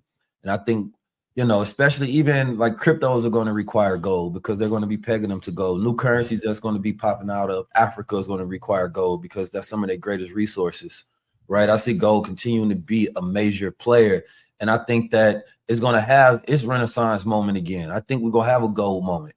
You know what I mean? I think that that's going to happen. And I think that it's been a sleeper for a minute that people ain't paying attention to, but it continues to rise year over year. And we just don't talk about it because it's consistent.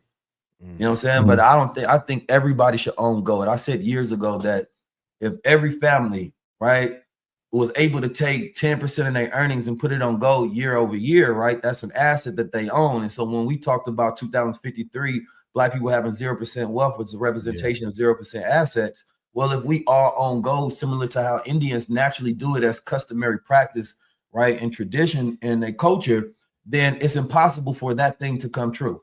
So as much as I would say own Bitcoin, I would also say own gold. You talked about Bitcoin, obviously a thinker in that space. We alluded to it before you came about the speculative nature of NFTs, Web3. We haven't heard, I wouldn't say the noise, but as much information coming out of that space. I know that was something that you were even informing us about. I wonder where you look at that space today. What are the updates? What's happening in that space? Or was it something that was just speculative that it's had its run and it's not coming back? No, I think the space is still growing. It's still booming. People are still making money. If you follow some of the guys that's in the crypto and the NFT space, they still getting airdrops. You know what I'm saying? And still collect them. Like the Penguin token that did really good. They did airdrops. They got NFT pegs to those. I seen Rashad had a really good post about what's the Labubu thing? Labubu, yeah. Yeah, same thing. That's just like a physical one, right? People always want collectibles, but now it's outside of collectible. And like I said on Breakfast Club, it's going to get to a space where you don't hear about it. And it's just going to be how they're using it. Like Prada is using NFTs in all their bags, right? For it to be verifiable on the blockchain. And they've been doing that for several years. Right. So at one point in time, it was a shiny thing and everybody was jumping on it because it's a trend.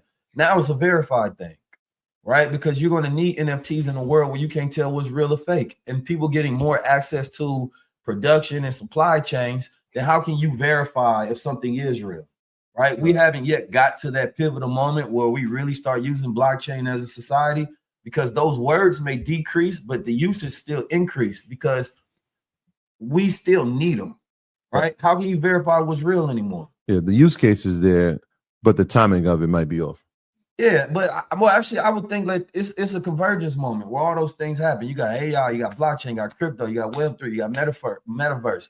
None of those things are going to disappear. All those companies right now are still building for each one of those things. You know what I mean? Right? I think they still building all these headsets, AR, VR, but right now, the focus is so much heavily on AI. It's the buzzwords that's taking up the feed, right? But when that settles, you still need the NFTs, the SBTs. The government is using them. You know what I'm saying?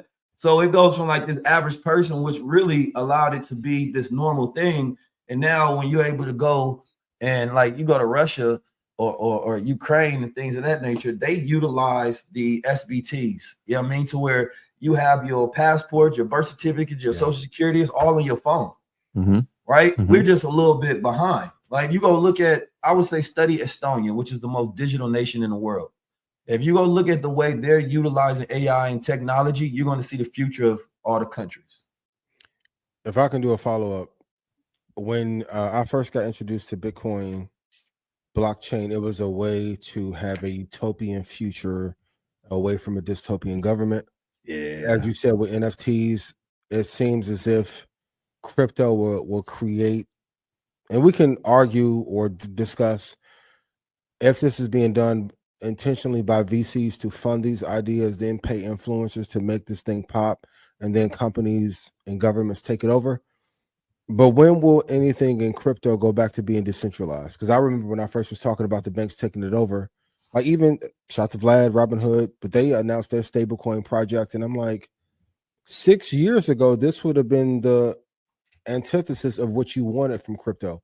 So what do you have to say about government and big companies taking over all the crypto projects and making them mainstream?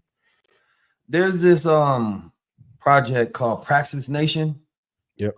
And Praxis Nation is something that everybody should go look at, right? And it's essentially you kind of get into creating these new digital cities, and then the digital cities turn into physical cities, and they're utilizing the blockchain, right? And they're utilizing accumulation of assets from their digital communities to build out these new cities, right? And so I think what's happening is that people are not using it for its right reason.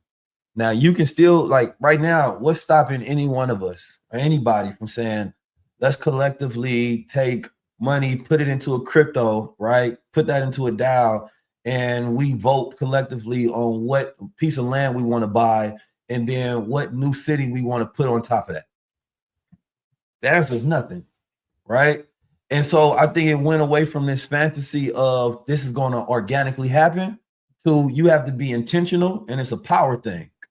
You know what I mean? And I think that the people are not willing to organize, but also that you're 100% correct. They're being psyoped and influenced in every direction. And the tree keeps getting shaken out of the early pioneers. You know what I mean? Early adopters of crypto were black men. Why? Because black men had financial nihilism. We didn't believe that the system worked. Then came financial literacy to tell us about financial awareness and how the financial system worked and how to interact with it. But financial nihilism is still at an all-time high because of wage suppression. You understand me? And automation, right? And then, of course, bad politics. So then it brings in gambling, right? So now here comes the gambling, which is the antithesis towards investment. So instead of thinking that you can put in an educated action to get a return, you think of luck. Let me just try to get a big old bag by putting it all on red. Or Labubu. So this is the new game, but the era of this philosophy of decentralization has been placed and it's been plagued by capitalism. It always happens. Right. And I think that there are people that still believe in that, and they're just not louder voices because mainstream allowed a lot of those voices to be heard, so it can be the Trojan horse for them to be able to plug in their play. Right. Idris and Horowitz, the Peter Tills of the world. Right. These are the guys that wanted these things to happen because they wanted to see a technological world happen. These are techno-feudalists. You understand me? And so we've mostly played into their hand without continuing to play our hand. So let's talk about the coffee, and not just the product, the product, but as far as like the process of scaling a company and you know, challenges and you know, looking at the landscape as far as influencer marketing and looking at exits down the road, and there's a variety of different things, right? So what's your thought process and how did this even come about? That's a good question. Again, it comes about from looking at cognition, right? I was thinking about what is the product of the future. I've been focusing on like functional mushrooms, adaptogens, nootropics for years, right? And as I've been going down this road of just like studying coffee itself, right? Coffee was one of those things that helped spark renaissances and revolutions, right? Like coffee, number one, is an African word. So is Java, so is Mocha. These are like regions in Africa. It first comes out of origins of Ethiopia. It was a guy playing flute, walking some goats, and then he noticed they start eating something and they start tripping out. Then he wanted to trip out and he ate the same thing and he figured out, man, this thing give you energy, right? And so when Europeans found it and they was able to do trade coming out of Java and taking it into Europe, right, going into Venice, that's when they started opening up these coffee houses. Then you get the ancient Moors used to have their coffee houses. These were spaces of intellect, right, where they had conversations about finance, right? It was like the first podcast space, if you will. And it democratized information and access, right? But it also left people stimulated, right? In spaces in like the Middle East and Muslim and Islamic spaces, it was called the wine of Islam because it was alternative to alcohol because they didn't drink alcohol, right? And so this generation is not drinking as much either because this generation did not grow up off of media-driven narratives from Hollywood when the liquor industry lobbied Hollywood to connect masculinity and popularity to liquor, right? All our favorite rappers sold us our favorite drinks, right? So most of our practices and our rituals come from media, right? That was marketed to us, you know what I'm saying? And so therefore, we just thought that drinking liquor was normal because in the movies, they never showed men at coffee houses having conversations. The warriors would meet up at the pub and talk about taking down the king. James Bond would have his martini shaken, not stirred. And they were smart enough to make sure that they didn't put one particular brand on there, right? So that you didn't think you were being marketed to and it automatically went into your brain. So instead, it was just connect liquor itself as an idea. And this came after prohibition with brands like Seagram's and things of that nature. So as I was studying in these spaces where they did first get coffee, which is just a stimulant versus a depressant, and they started thinking, right, the elites were afraid of this. So they was like, we can't have our people thinking, because they know when you have a cognitive surplus, that's when those renaissance start to spark off. People start doing deep thinking about the nature of, you know, capitalism, if you will, right, or empire, right? And they like, why did we have access like this, and why can't things be different? So I look at, like, you know, nootropics and adaptogens for our era is what we actually need, right, during this time of AI, not to speed up, but so that the future feels like it's slowing down for us, because we are now in stillness. We now have more control over what we're doing. And I don't even want it to be, again, this revolutionary thing. I just want us to change our rituals and our habits to where the focus is clarity. Like, most people are distracted with brain fog daily. They don't know about their glymphatic system. They don't want to learn all these scientific terms. Just give me the rituals that I can do daily. Right. And so I was like, number one, everybody drinks coffee, but functional mushroom coffee is something that stimulates the brain. It stimulates your cognition. Right. And it becomes a daily ritual of intentionality and focus. Right. And then, of course, you pairing that with the work that you're doing. So you start to have this neural adaptation. Like, barbershops are like the last space that's left where men gather and talk. But even that's decreasing, because I know Shadi don't go to the barber all the time. He let him come to him. You know what I'm saying? Like, we want everything automated and fast. Their convenience. So that culture that sparks that change has disappeared. But if you look at the wellness trends, the wellness industry is booming right now, and the creator industry. So I've been at that center of both of them already, because you need a community first, right? And so we've been focusing on the SOPs, the framework of, number one, developing the story so that people can understand our why and why we're doing this. Yeah. You understand me? Like, I've been traveling around, went to Boston. We were just at a Lips Cafe out here, and we had a coffee house conversation, because we bringing back that ritual. We activating in these different spaces, people allowing us to use their restaurants, clubs, lounges. And it's like, if you can imagine an alternative reality where Hollywood did not feed us our identity and our rituals, then what would we do? What would it look like? Right. And so there's a lot of non-alcoholic beverages that's popping up. I had some earlier at Dumbo House, and it put me in a smooth mood. Same kind of mood you would get in with wine, but except you don't later on have this cognitive debt where you're waking up with brain fog. Right. Instead, it's got magnesium and thiamine and cordyceps and lion's mane, all things that actually help you think and regulate your mood. And so in this time, right, more than ever, like, you optimizing your consciousness is key. Your rituals are key. You cannot afford your old rituals. That's an old world, right? You can't, like, think about this. If you got somebody at work for you that drink too much, right, you're going to have to pay for their recovery, because now they're not going to have peak performance on the days they're supposed to be working and thinking for your business. So now I know that you drink on Sundays. You know what? You can't come in on Mondays. You can only work on Tuesdays. And businesses are going to start checking for those things, like, how can they increase your cognitive bandwidth, and how can we make sure we're getting the most out of the person we're working with? So when I say wellness is the future of wealth, I mean that 100%. Like, the shift is in. If you see hike clubs, run clubs, number one, we need connection, because people are lonely, right? And loneliness is 15 cigarettes a day. So it's making people sick, which make them over scroll and search for dopamine because they're not getting that connection. Right. And so these are now these new spaces popping up to saying, well, you don't have to drink. Here's an alternative where they call sober social. Right. And so I really think that our culture, more than anyone, needs it. You know what I'm saying? Like, Black men at the bottom of the list when it comes to health. Then next is Black women. So why aren't we pushing these things on our people if we know that's what we need? It's trending and you can make money. It's social impact and social good. Right. So I've been taking lion's mane and cordyceps for years because I used to have brain fogs. Where I started with the nootropic gold water, right, and then I started to graduate to even more, right, and it's more so about having that ritual because we got the prebiotic chocolate with the lion's mane cacao, everything we source ourselves. Everybody would tell you this is the best tasting on the market because like Rise and Mud Water will tell you they're terrible. Even if you're not a coffee person, this is definitely for you. You know what I'm saying? Like straight up, it's tastes that good. I gotta have some. And you can take it just straight black. You don't even need no sugar or added no to it. Yeah, that was important, right? Yeah. And so we're gonna eventually, expand the product list. We got gummies, we have, CBD bombs and things of that nature. But everything is all about your increasing that cognitive capacity, your cognitive rituals. It's interesting because I know if you're doing something, you've definitely researched it and you've studied it to a point where it's like, all right, this is what I'm going to use if I'm going to put it inside my body. I was listening to you as you were talking about the story. After the story, right? Because that's important. People have to believe in it. And obviously you have a core community that follows and believes in everything that you do, and rightfully so.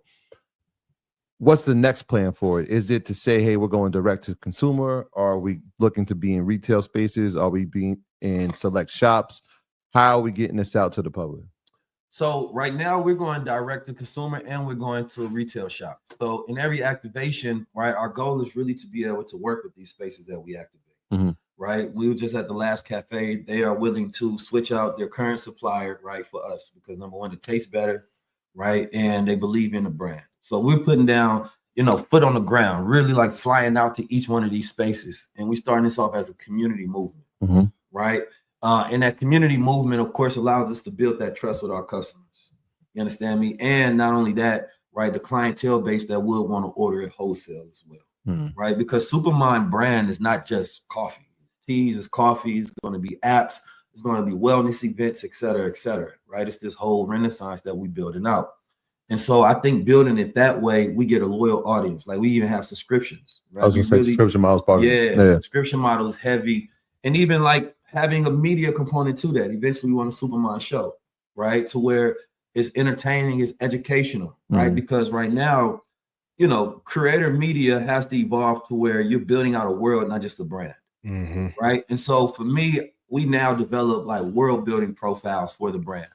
And so we're working that to try to figure out how do we build a great business before we try to scale the business, right? And so as we're working on the back end, we testing, we thinking about like we had some issues with when they had the tariffs, right? It turned the cost up went by like 2x. So we just waited it out. And then when the tariffs went down and they brokered the deal, we was able to get it.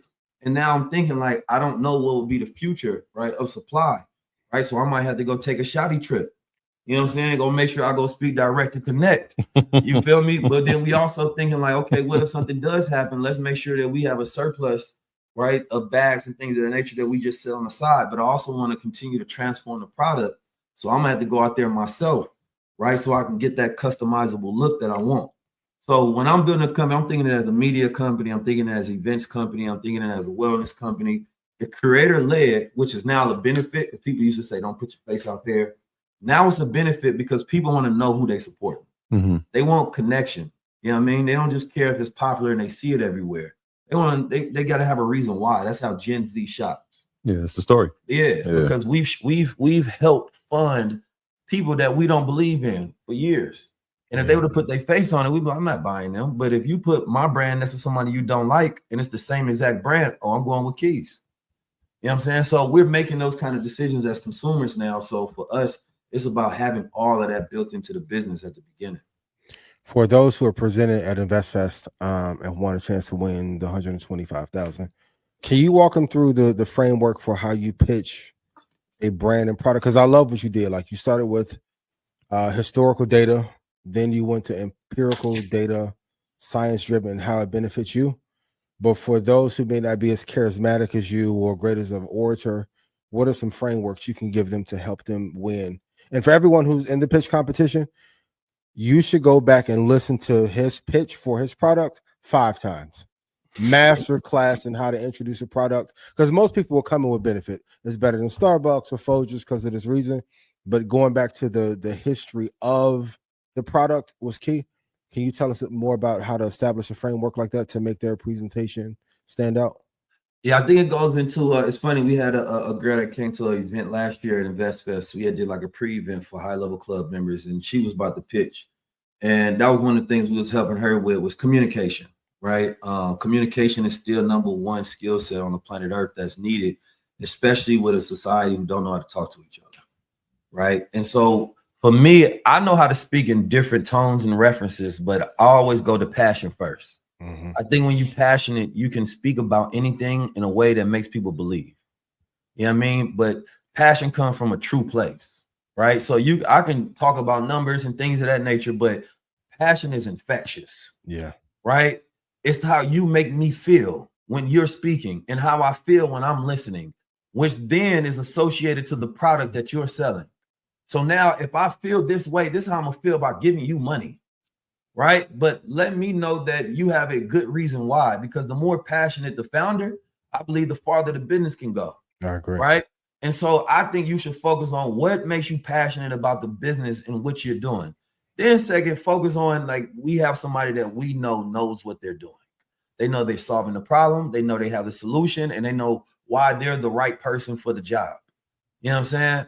And I think that if you focus on that human element first, because I think people start getting the number. All the numbers can be, you can figure that out later. That might be a pitch deck. You feel me? But we're betting on the person, especially in this era, because everybody got AI, so everybody can sound good. You can script anything together. Back in the day, you really took that person's intellect to come up with whatever script and what they're saying. Now AI can come up with the best script in the world. So what makes me believe you? I need to know who the human is. Yeah. Right? Because your product may be a great idea, but we all got great ideas. What makes me bet on you? What's your passion? What's your action? Why is it be like, man, I believe that person. I believe them so much, I'll give them money to fail. Because I know whatever they do after this is going to be a winner. It's going to work. Yeah. You know what I mean? But study your product, study nuanced things, no details. This is what I mean by deep work. Like a lot of the details I'm studying in, it's funny. What's our guy from Investopedia? Oh, okay. Caleb Silver. Yeah, Caleb. He gave me a book about coffee because he seen me speaking at Teach Jam about it. Yeah, and he gave me a book about how some of the revolution started over coffee. You know what I'm saying? And it's like when people hear you and they get invigorated, you feel me, and they want to be a part of that. Like that's important. So I would say speak from a place of passion. Anytime if you just told me to go on the Investfest stage right now and speak, my first thought is, what am I passionate about right now? Yeah. Because obviously I'm not prepared, but my passion is always prepared, right? Because it's honesty. You know what I mean? So like what matters to me the most? Like I see our people, I see family, I see the culture, I see society brain dead. You know what I'm saying? And I see us taking Black excellence, and Black excellence is a scam to where we can benefit off the collective at the detriment of society. Talk about that. Why is Black excellence a scam? Because we often celebrate people, right, who at the detriment of the collective benefits the individual. Hello.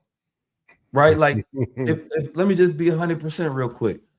How many Black millionaires and billionaires have products in the culture that we need? And that's a social good and social impact. And we will celebrate them regardless if they're doing good or not, as long as it benefits them and we're inspired by it. Because Black excellence replaced Black power. It replaced Black economics. Well, what about to counter that? What about, okay, let's say a basketball player, right?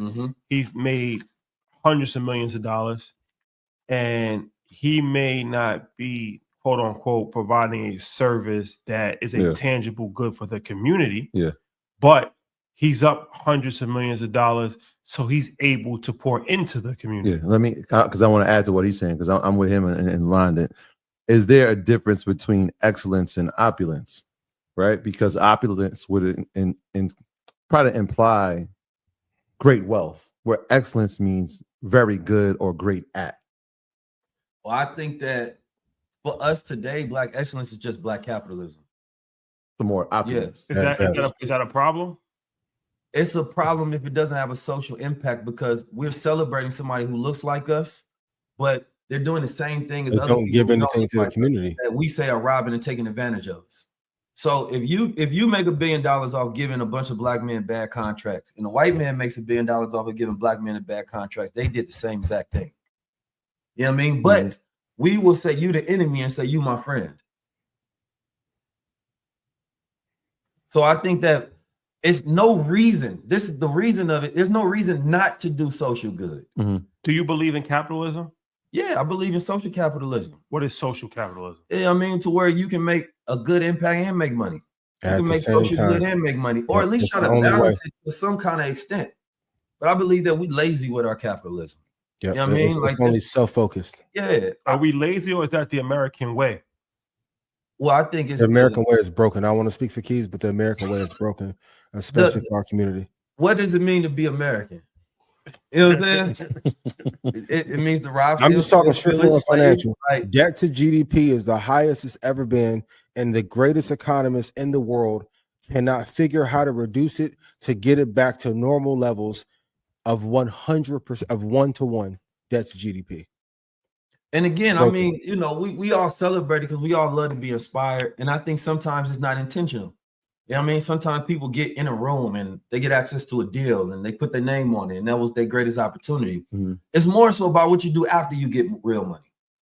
You know what I'm saying? Like sometimes you can't blame a hustler for hustling, but after you get real money, Then what? you don't have no moral consciousness. Yeah, and I think all of us are a prime example of that. I think we've given way more than we've earned.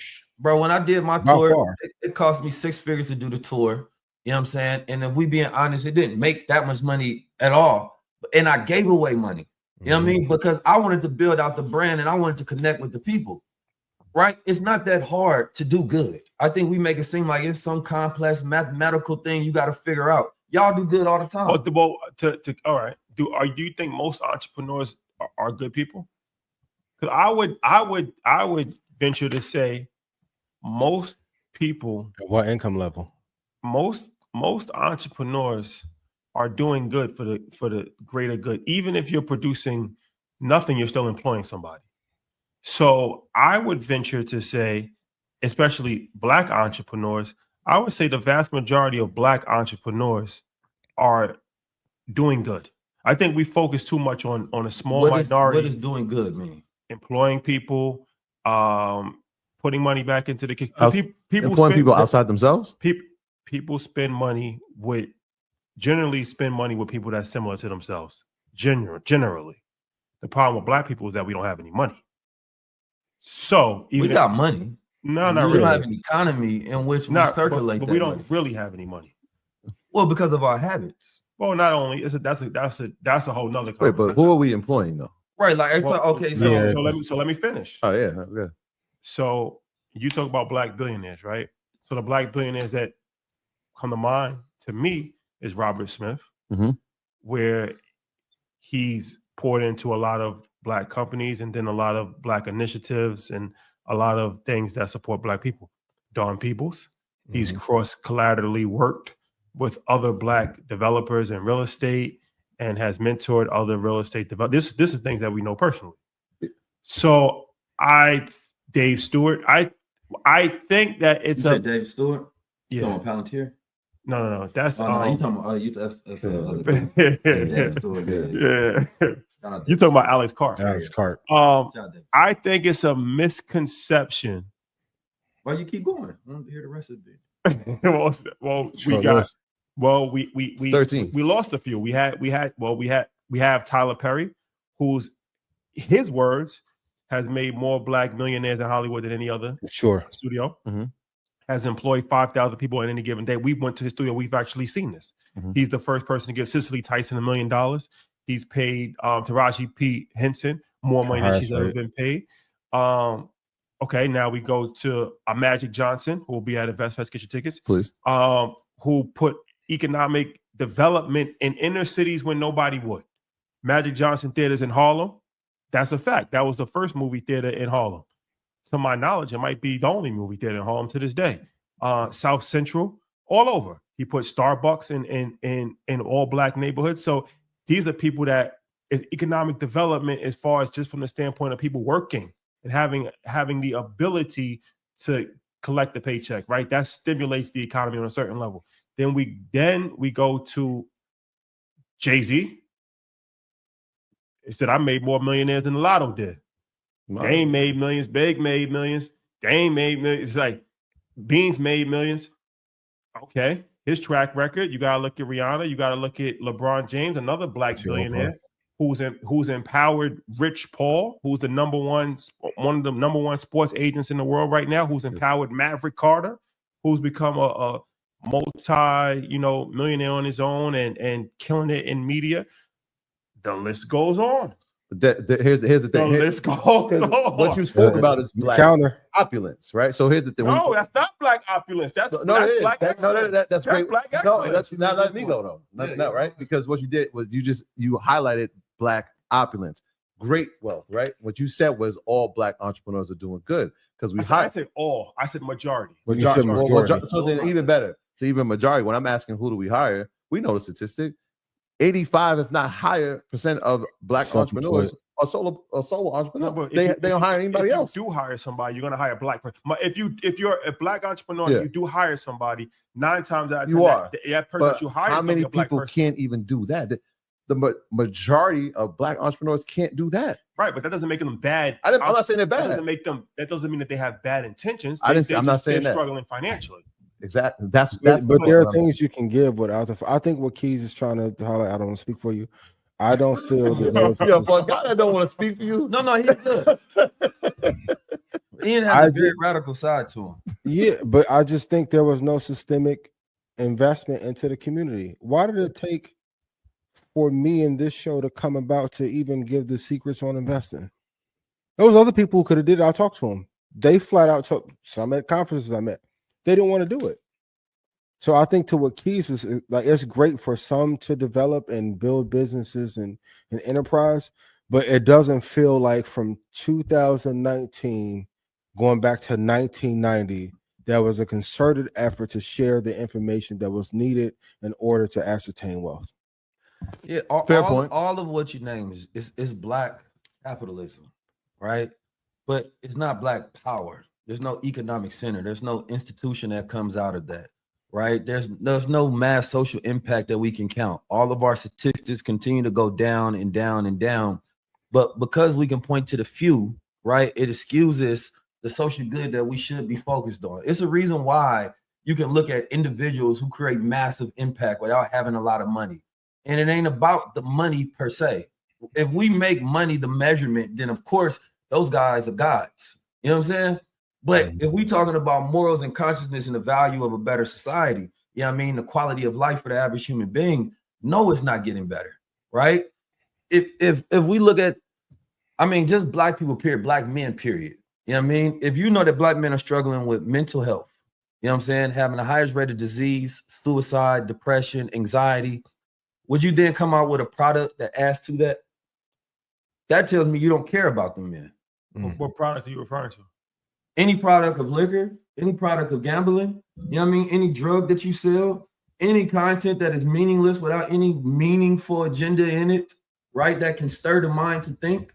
Those are all products that contribute to the degradation of that society. But I will still clap for your excellence. Because I at least see myself in the ability to be able to create genius, but do I even have those opportunities? Because those opportunities are still outliers, because you're not going to have the partners they have. You're not going to have the rooms that they have. You're not going to be given the contracts that they have. You understand me? But this idea of proximity to them feels something aspirational and obtainable, even though it's really not. Yeah. We had a conversation about that the other day, actually. Yesterday. Rashad, great counter, though. But it was even the contracts and the deals that they're getting at that level. Yeah, somebody's still undercutting that, saying like they don't deserve that much. We're not giving them that much. Yeah, why would you do that? Are you trying to get them ahead? And nobody, like, these are all people that I've been motivated by, inspired to. Like, let's say Tyler Perry. Tyler Perry is a complex individual, right? Because on one end, like I heard Mr. Farrakhan giving him praise about his movies. You understand me? And that made me like, man, maybe I'm being too judgmental. And then, of course, I love the fact that he's paying Taraji P. Henson money. That is great. Great as an individual, great as an actress. You know what I mean? She said that him and Oprah has bosses. So when she was talking about The Color Purple, she wasn't talking about him. Those are her words, right? But then you watch the movie, and it's a great trauma-filled movie, right? If we talking about, and I'm sure he does the studies and he has the psychological knowledge of this, right? His movies are like McDonald's. You know what I mean? It's not nutritious. You know what I mean? So if you own a bunch of McDonald's, you're gonna make a lot of money. Which movies? You know what I mean? I don't watch all of them. Only the ones that I've seen. Control is a little bit different. A lot of the latest one's a bit different than the Medea. The Medea last series. one with I didn't watch the one Medea series. You talking about the last one? Yeah. The last one, again, if I look at consciousness in America, how do you help a people that have because complexity is consciousness, so you can grade it by people, music, media, economics, spirituality, right? A multitude of things, and you can look across that spectrum and say if it's low functioning or high functioning, right? Now, if you want to help those people, you have to be intentional. That means you have to feed them narratives that reframe the stories that's in their mind, and you have to give them futurism, right? That sparks their imagination so they can see themselves in the future. What we do is in hip hop and in media, we say we're creating stories that's reflective of the trauma of lived experiences. But that's not actually helpful to those people. What's helpful to those people is aspirational stories so they can see a new reality. So their imagination is fed on a different outcome, right, than the mental loop that they're stuck in the first place. So yes, I can relate to it. And when we can relate to things, it makes us feel familiar with it, which makes us feel for good. I see myself. But what did that do for the psyche and the consciousness? Movies are the most powerful, like this thing called narrative warfare, right? They utilize it in social media all the time. They utilize it in movies. The CIA was the first to utilize movies. They utilize music. So our people know this science as well, right? The one person, we just did the event where Ryan Coogler was there. Shout out to my brother, Mr. Fab, in Oakland at Thug Therapy. Yep. We sponsored that event because Ryan Coogler creates movies that feed the imagination. There's enough complexity in it to where it makes you think. It's a reason we had dialogue about that movie. What was the dialogue about his movies? We're not thinking. We're just processing trauma because it's a difference between triggers and glimmers. A trigger is something that makes you react to a trauma response. A glimmer is something that makes you feel good and safe. His movies make us feel safe. Not only after they killed the vampires, they went and killed the Klan. That wouldn't have happened unless he was able to greenlight his own film. And it's the reason we love that. And I love the movie Forever, the show Forever. Classic. Amazing. Classic show. Why? Because there was no trauma in it. You know what I'm saying? It was glimmers in the whole movie. I was looking for the trauma. All right, when Brego get shot. Didn't happen. No, love is the story. At the end of it, I felt love. Yeah. Like, because it was a movie made to where the black man was using his logic and his masculinity. The woman was listening to him. You know what I'm saying? The son was trying to find himself, but telling his mom, like, I don't want to be you. They was finding black. They was able to speak and communicate. They showed Martha's Vineyard. Like, they were showing the complexity. Yeah. That's what happens when we're showing how we perceive ourselves. Fair. Right? That's fair. When other movies are greenlit by other people and they can control the editing room and they're adding in these other scenarios of savors and trauma, that's showing how they perceive us and how they want us to perceive ourselves. Right? Because when the people think that they're victors, they have victories. When they think that they're victims, right, they have problems. So if we utilizing media the same way the other math sciences have utilized it, what makes us better than them? Because we're making money, they make money too. We might as well celebrate everybody. Rashad, you look befuddled to that, you say? That's just his passion talking. The concept is called strategic imagination. That's just my passion. That's just my passion talking. Nah, I appreciate it. And listen, I think that each one of these people still have time to do great things. I'm not the type of person like, let's kill them. It's like, this is just bringing intentionality into a space to say that these guys can do that. The reason we really love Ryan Coogler, because in every movie, he shows us how we perceive ourselves. You know what I mean? Like Black Panther is like one of the only Black futurist films on that scale. And if it wasn't done by Ryan, it wouldn't have been done like that.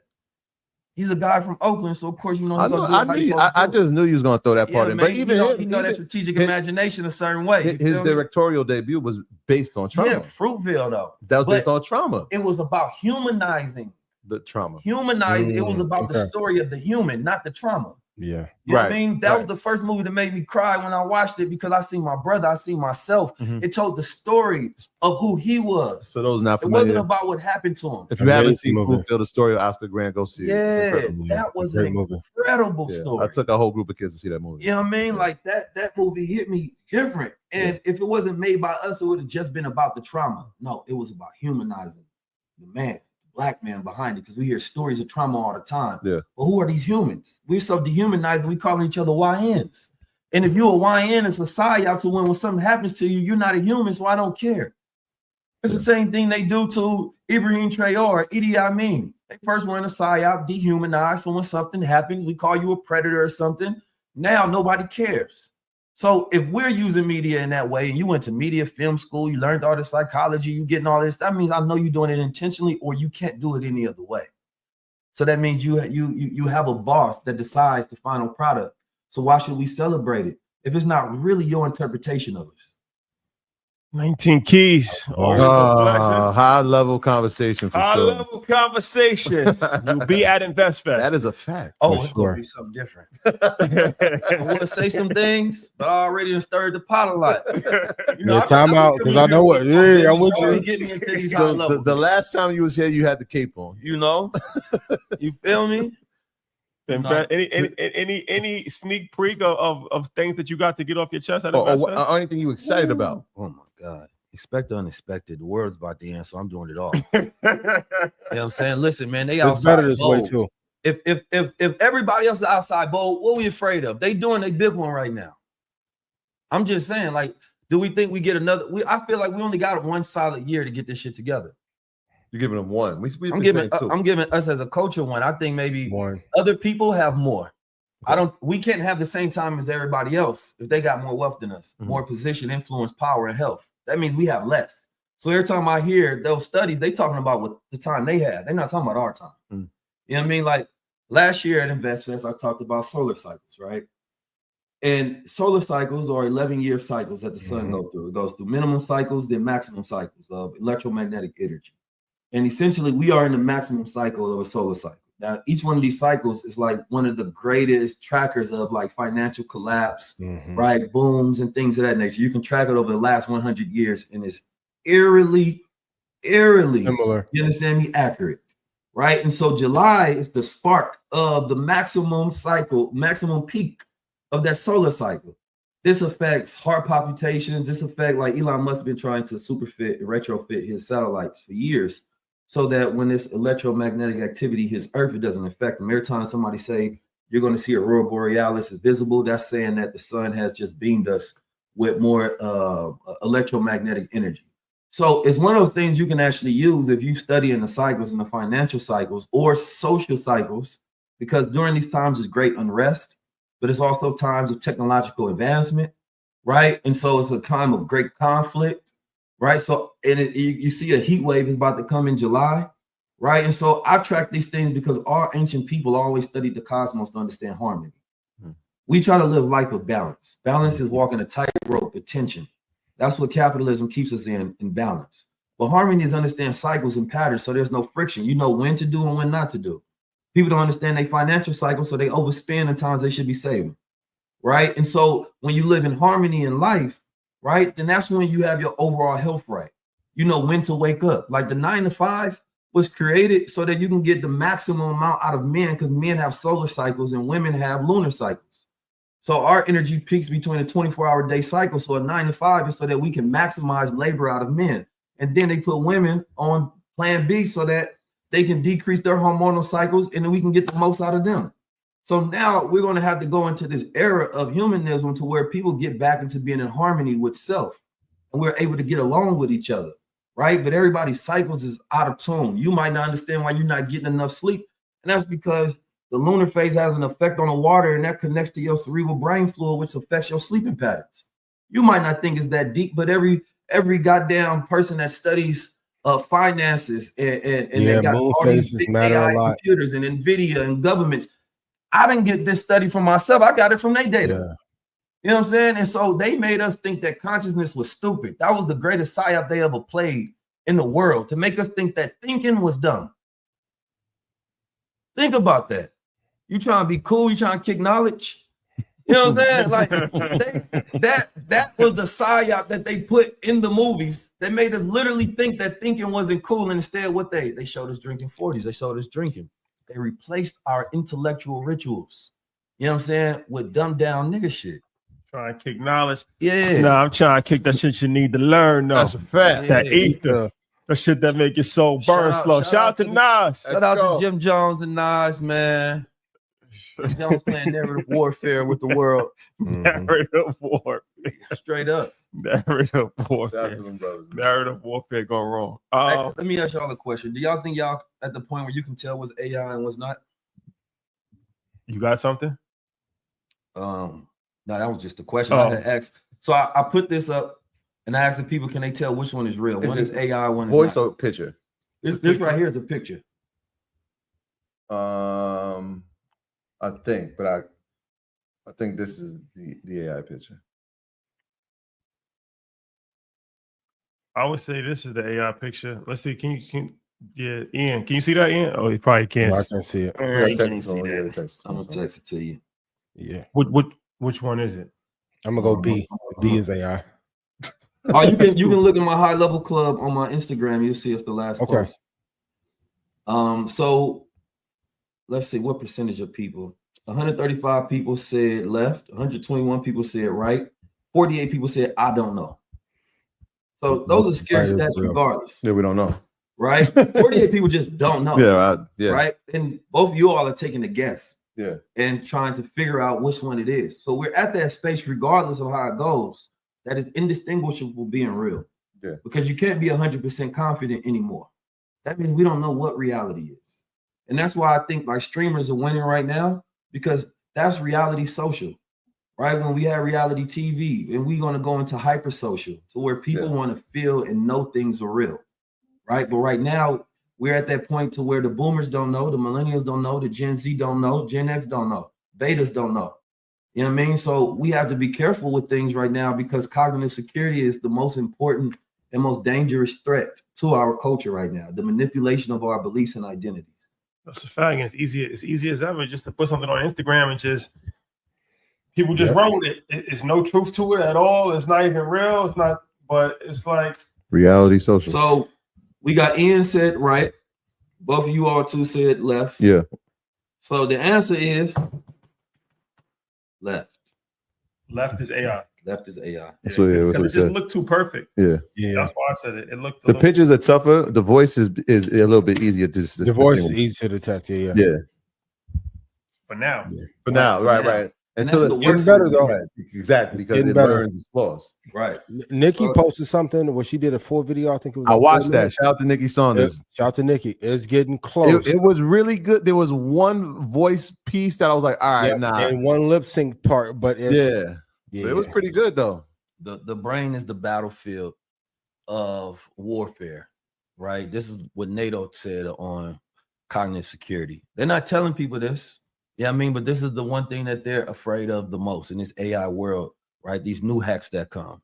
This is why a person can be researching, I don't know, detergent, and then they end up finding a social influencer that leads them down a rabbit hole into one political cycle. Yeah. You know what I mean? And they didn't realize it. They thought this was something natural that they came upon. And so most people think that, they can tell when they're being manipulated and a psyop is being ran on them. And that's actually the people who are most susceptible to psyops because they're not hyper vigilant, right? So if you're always like a conspiracy theorist and thinking something has happened to you, you're the hardest person to trick, right? Because your mind is always thinking and putting this mental defense system up. And so like part of what we're doing on our tour is focusing on, cognitive conditioning and creating this immersive experience because we have to go through this cognitive renaissance where people have clarity again and you know what's real, you know what's not, right? You know how to get into a deep focus, right? So I can tell you that when we go on Investfest, we definitely gonna have that as an aspect of it because we're living in an illusionary world. My album coming out, my book coming out. We got the Supermind, so you can go to supermind.com. But I appreciate y'all brothers having me on here. 19 keys, man. 19 keys. What's the website again? Supermind.com, man. Tabitha Brown said she loved it. Supermind.com. Your tickets to Investfest 19 Keys will be in the building. Supermind will be in the building. Make sure Supermind booth. We got something special for that presentation, man. If y'all thought my energy on the last few years was something, we ain't holding nothing back because there ain't no reason to. It's time, babe. Ain't no reason to, man. Every time my brother Ian say, man, Keys, stop holding back. I promise you ain't gonna be none holding me back, man. It's now or never. That's how I feel on it. You know what I mean? If it don't happen now, it's gonna happen never. Yeah. You feel me? So I even want that to be the energy every speaker come with. You know what I mean? Every so-called investor, every so-called billionaire and millionaire. Either you're on our side or you're against us. That's what I'm on right now. You feel me? I'm talking to my brother the other day. No, straight up. And when I say our, I'm talking about the people, because there should be no reason why you're not on our side. That's not a radical thing to say. Facts. If you on our side. And on side is just saying that, do you want a better quality of life? Do you want to see our people liberated with joy and freedom and power? Like, that should be a yes, unanimously. The only reason you wouldn't is because you are in bed with interests who don't want that same thing, because they're more interest on a low functioning culture so that they can sell them things that they don't need. That's a fact. There it is. And shout out to Toronto. You mentioned Toronto. That's the last time we all four of us did a show. But I was in Montreal yesterday, and they was like, "Yo, y'all gotta come to Montreal." Even on the French speaking side, we tap in Market Monday. So it's time. Yo, man, we love might up there, we bro. might have to, Crazy. I think Larizzi was up there. Shout out to Larizzi, man. He's doing this thing. Yeah, a lot of love up there. Montreal, man. They was tapped in heavy. Yeah. So shout out to Montreal. Montreal. In my pill. Tap in with it. We might have to bring the Renaissance tour up there. You know? Let me know. We ended it in London, so y'all welcome to come. Oh, when's the date? November 1st. We're Okay. gonna do a coffee house in Paris. Okay. You know what I mean? My brother G5, he got his shop out there in Paris, so we're gonna do an activation out that way as well. Are you doing London and Paris? Yeah. I think we on that side of the world. It's fire, real fire. You know, I always love London. I always love London. Always a good time. Some legendary Make night. sure you go to Investfest. Investfest. I don't know how to stress Investfest. Because no, seriously, it's like, because it's nothing else happening like that. And I think that, like, even people that think that they're against it or in opposition, like, they should show up too. Like, this is the space where your people is at. The people that you claim to care about and be concerned about. Yeah. We don't have many spaces. We don't have many Davos spaces we can go to where collective energy of investment, right, is thinking on our economic future and the prosperity of our future. Come there, sharing that experience. You know what I mean? This is the new Renaissance. We helped spark the financial revolution and the financial Renaissance, right? And now it's about the evolution of it. And if you have something to add to that, then bring your ass. Bring your ass on. Save yourself. You heard, save yourself. You heard them, ladies and gentlemen. 19 Keys. Go to 19keys.com. Go to Supermind, /tour. Yeah, and go check out that high level comment. I'm working on getting my salesmanship together. You know, the 19 Keys / No, you're doing great. /tour. You know what I'm saying? And go check out the high level conversation with Tabitha Brown. Yeah, the latest. That's a fact. Talking about she got one of them voices. I said it on there where, like, you're more prone to be a great influencer if you have a warm personality and just the aesthetics, right?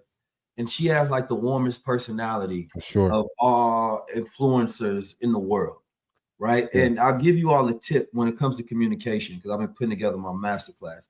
If you smile while you're talking, you automatically come off more warm. Yeah, there's an automatic glow in your tone. She's a master. People are listening to you on audio, or you talking, and it automatically gives you a rhythm as well, right? So practice that, and people will be more in alignment with you and attracted to you. So practice smiling when you're speaking. Practice that now. Yeah. Tabitha will also be at Investfest, ladies and gentlemen. Yes. Take a shout out to the good folks at Block. 100 tickets. They're sponsoring 50% off into code Block, and they're sponsoring 10 vendor booths into code Block, 50% off. Amazing. So shout out to Block, shout out to Jack Dorsey and the whole crew, man. Keys, I'm seeing my presentation when I'm done. This year we going. Yeah. It's about to check out Blackout and check out Ralph McDaniels on Thursday. Everybody have a healthy, productive week. Stay safe. If you are partaking, do you partake in 4th of July? Yeah, for my own reasons. You know, speaking of 4th of July, that's when the AI government comes into place. The White House already pushed out a directive for the AI government. Nobody's talking about it, but you should. Yeah, it's very quiet. Yeah. I'm just saying, man. When we start recording now. I'll call Wednesday, 7 p.m. Central. If you want to get rich from the market, go to Invest.com. Oh, what'd you say, Ian? No, just Stock Club call 7 on Wednesday. If you want to get rich from the market, Invest.com. The after conversation about to be incredible. All right, y'all. All right, man. Love is love. Y'all be good. Love.